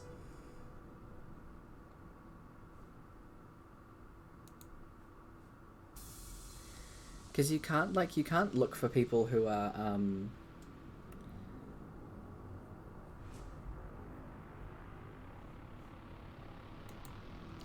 you can't look for people based on, fucking,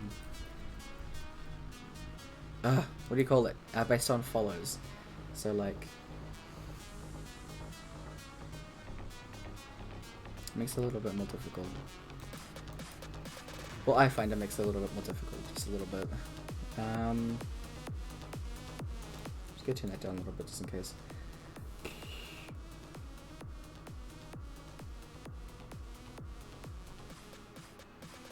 Should we find someone who's playing Guild Wars?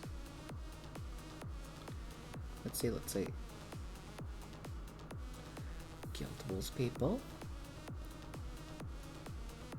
There's a handful playing. Alright. Guild Wars?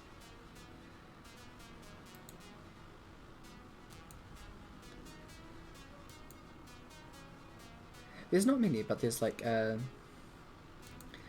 the actual tab there's literally a handful I could count. What's Guild Wars? Never heard of a single Guild War. I do mean Guild Wars 2, but I don't say. I always miss out the 2 in the end, and I don't know why.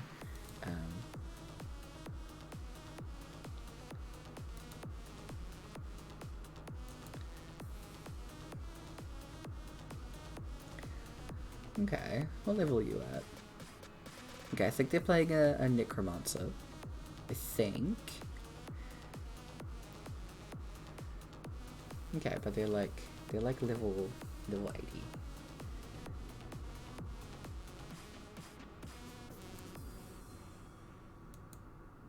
Sure, let's just go with this. I'm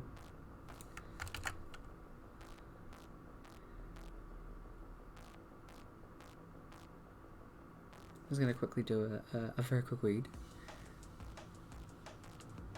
Okay, yeah, I'm absolutely doing this.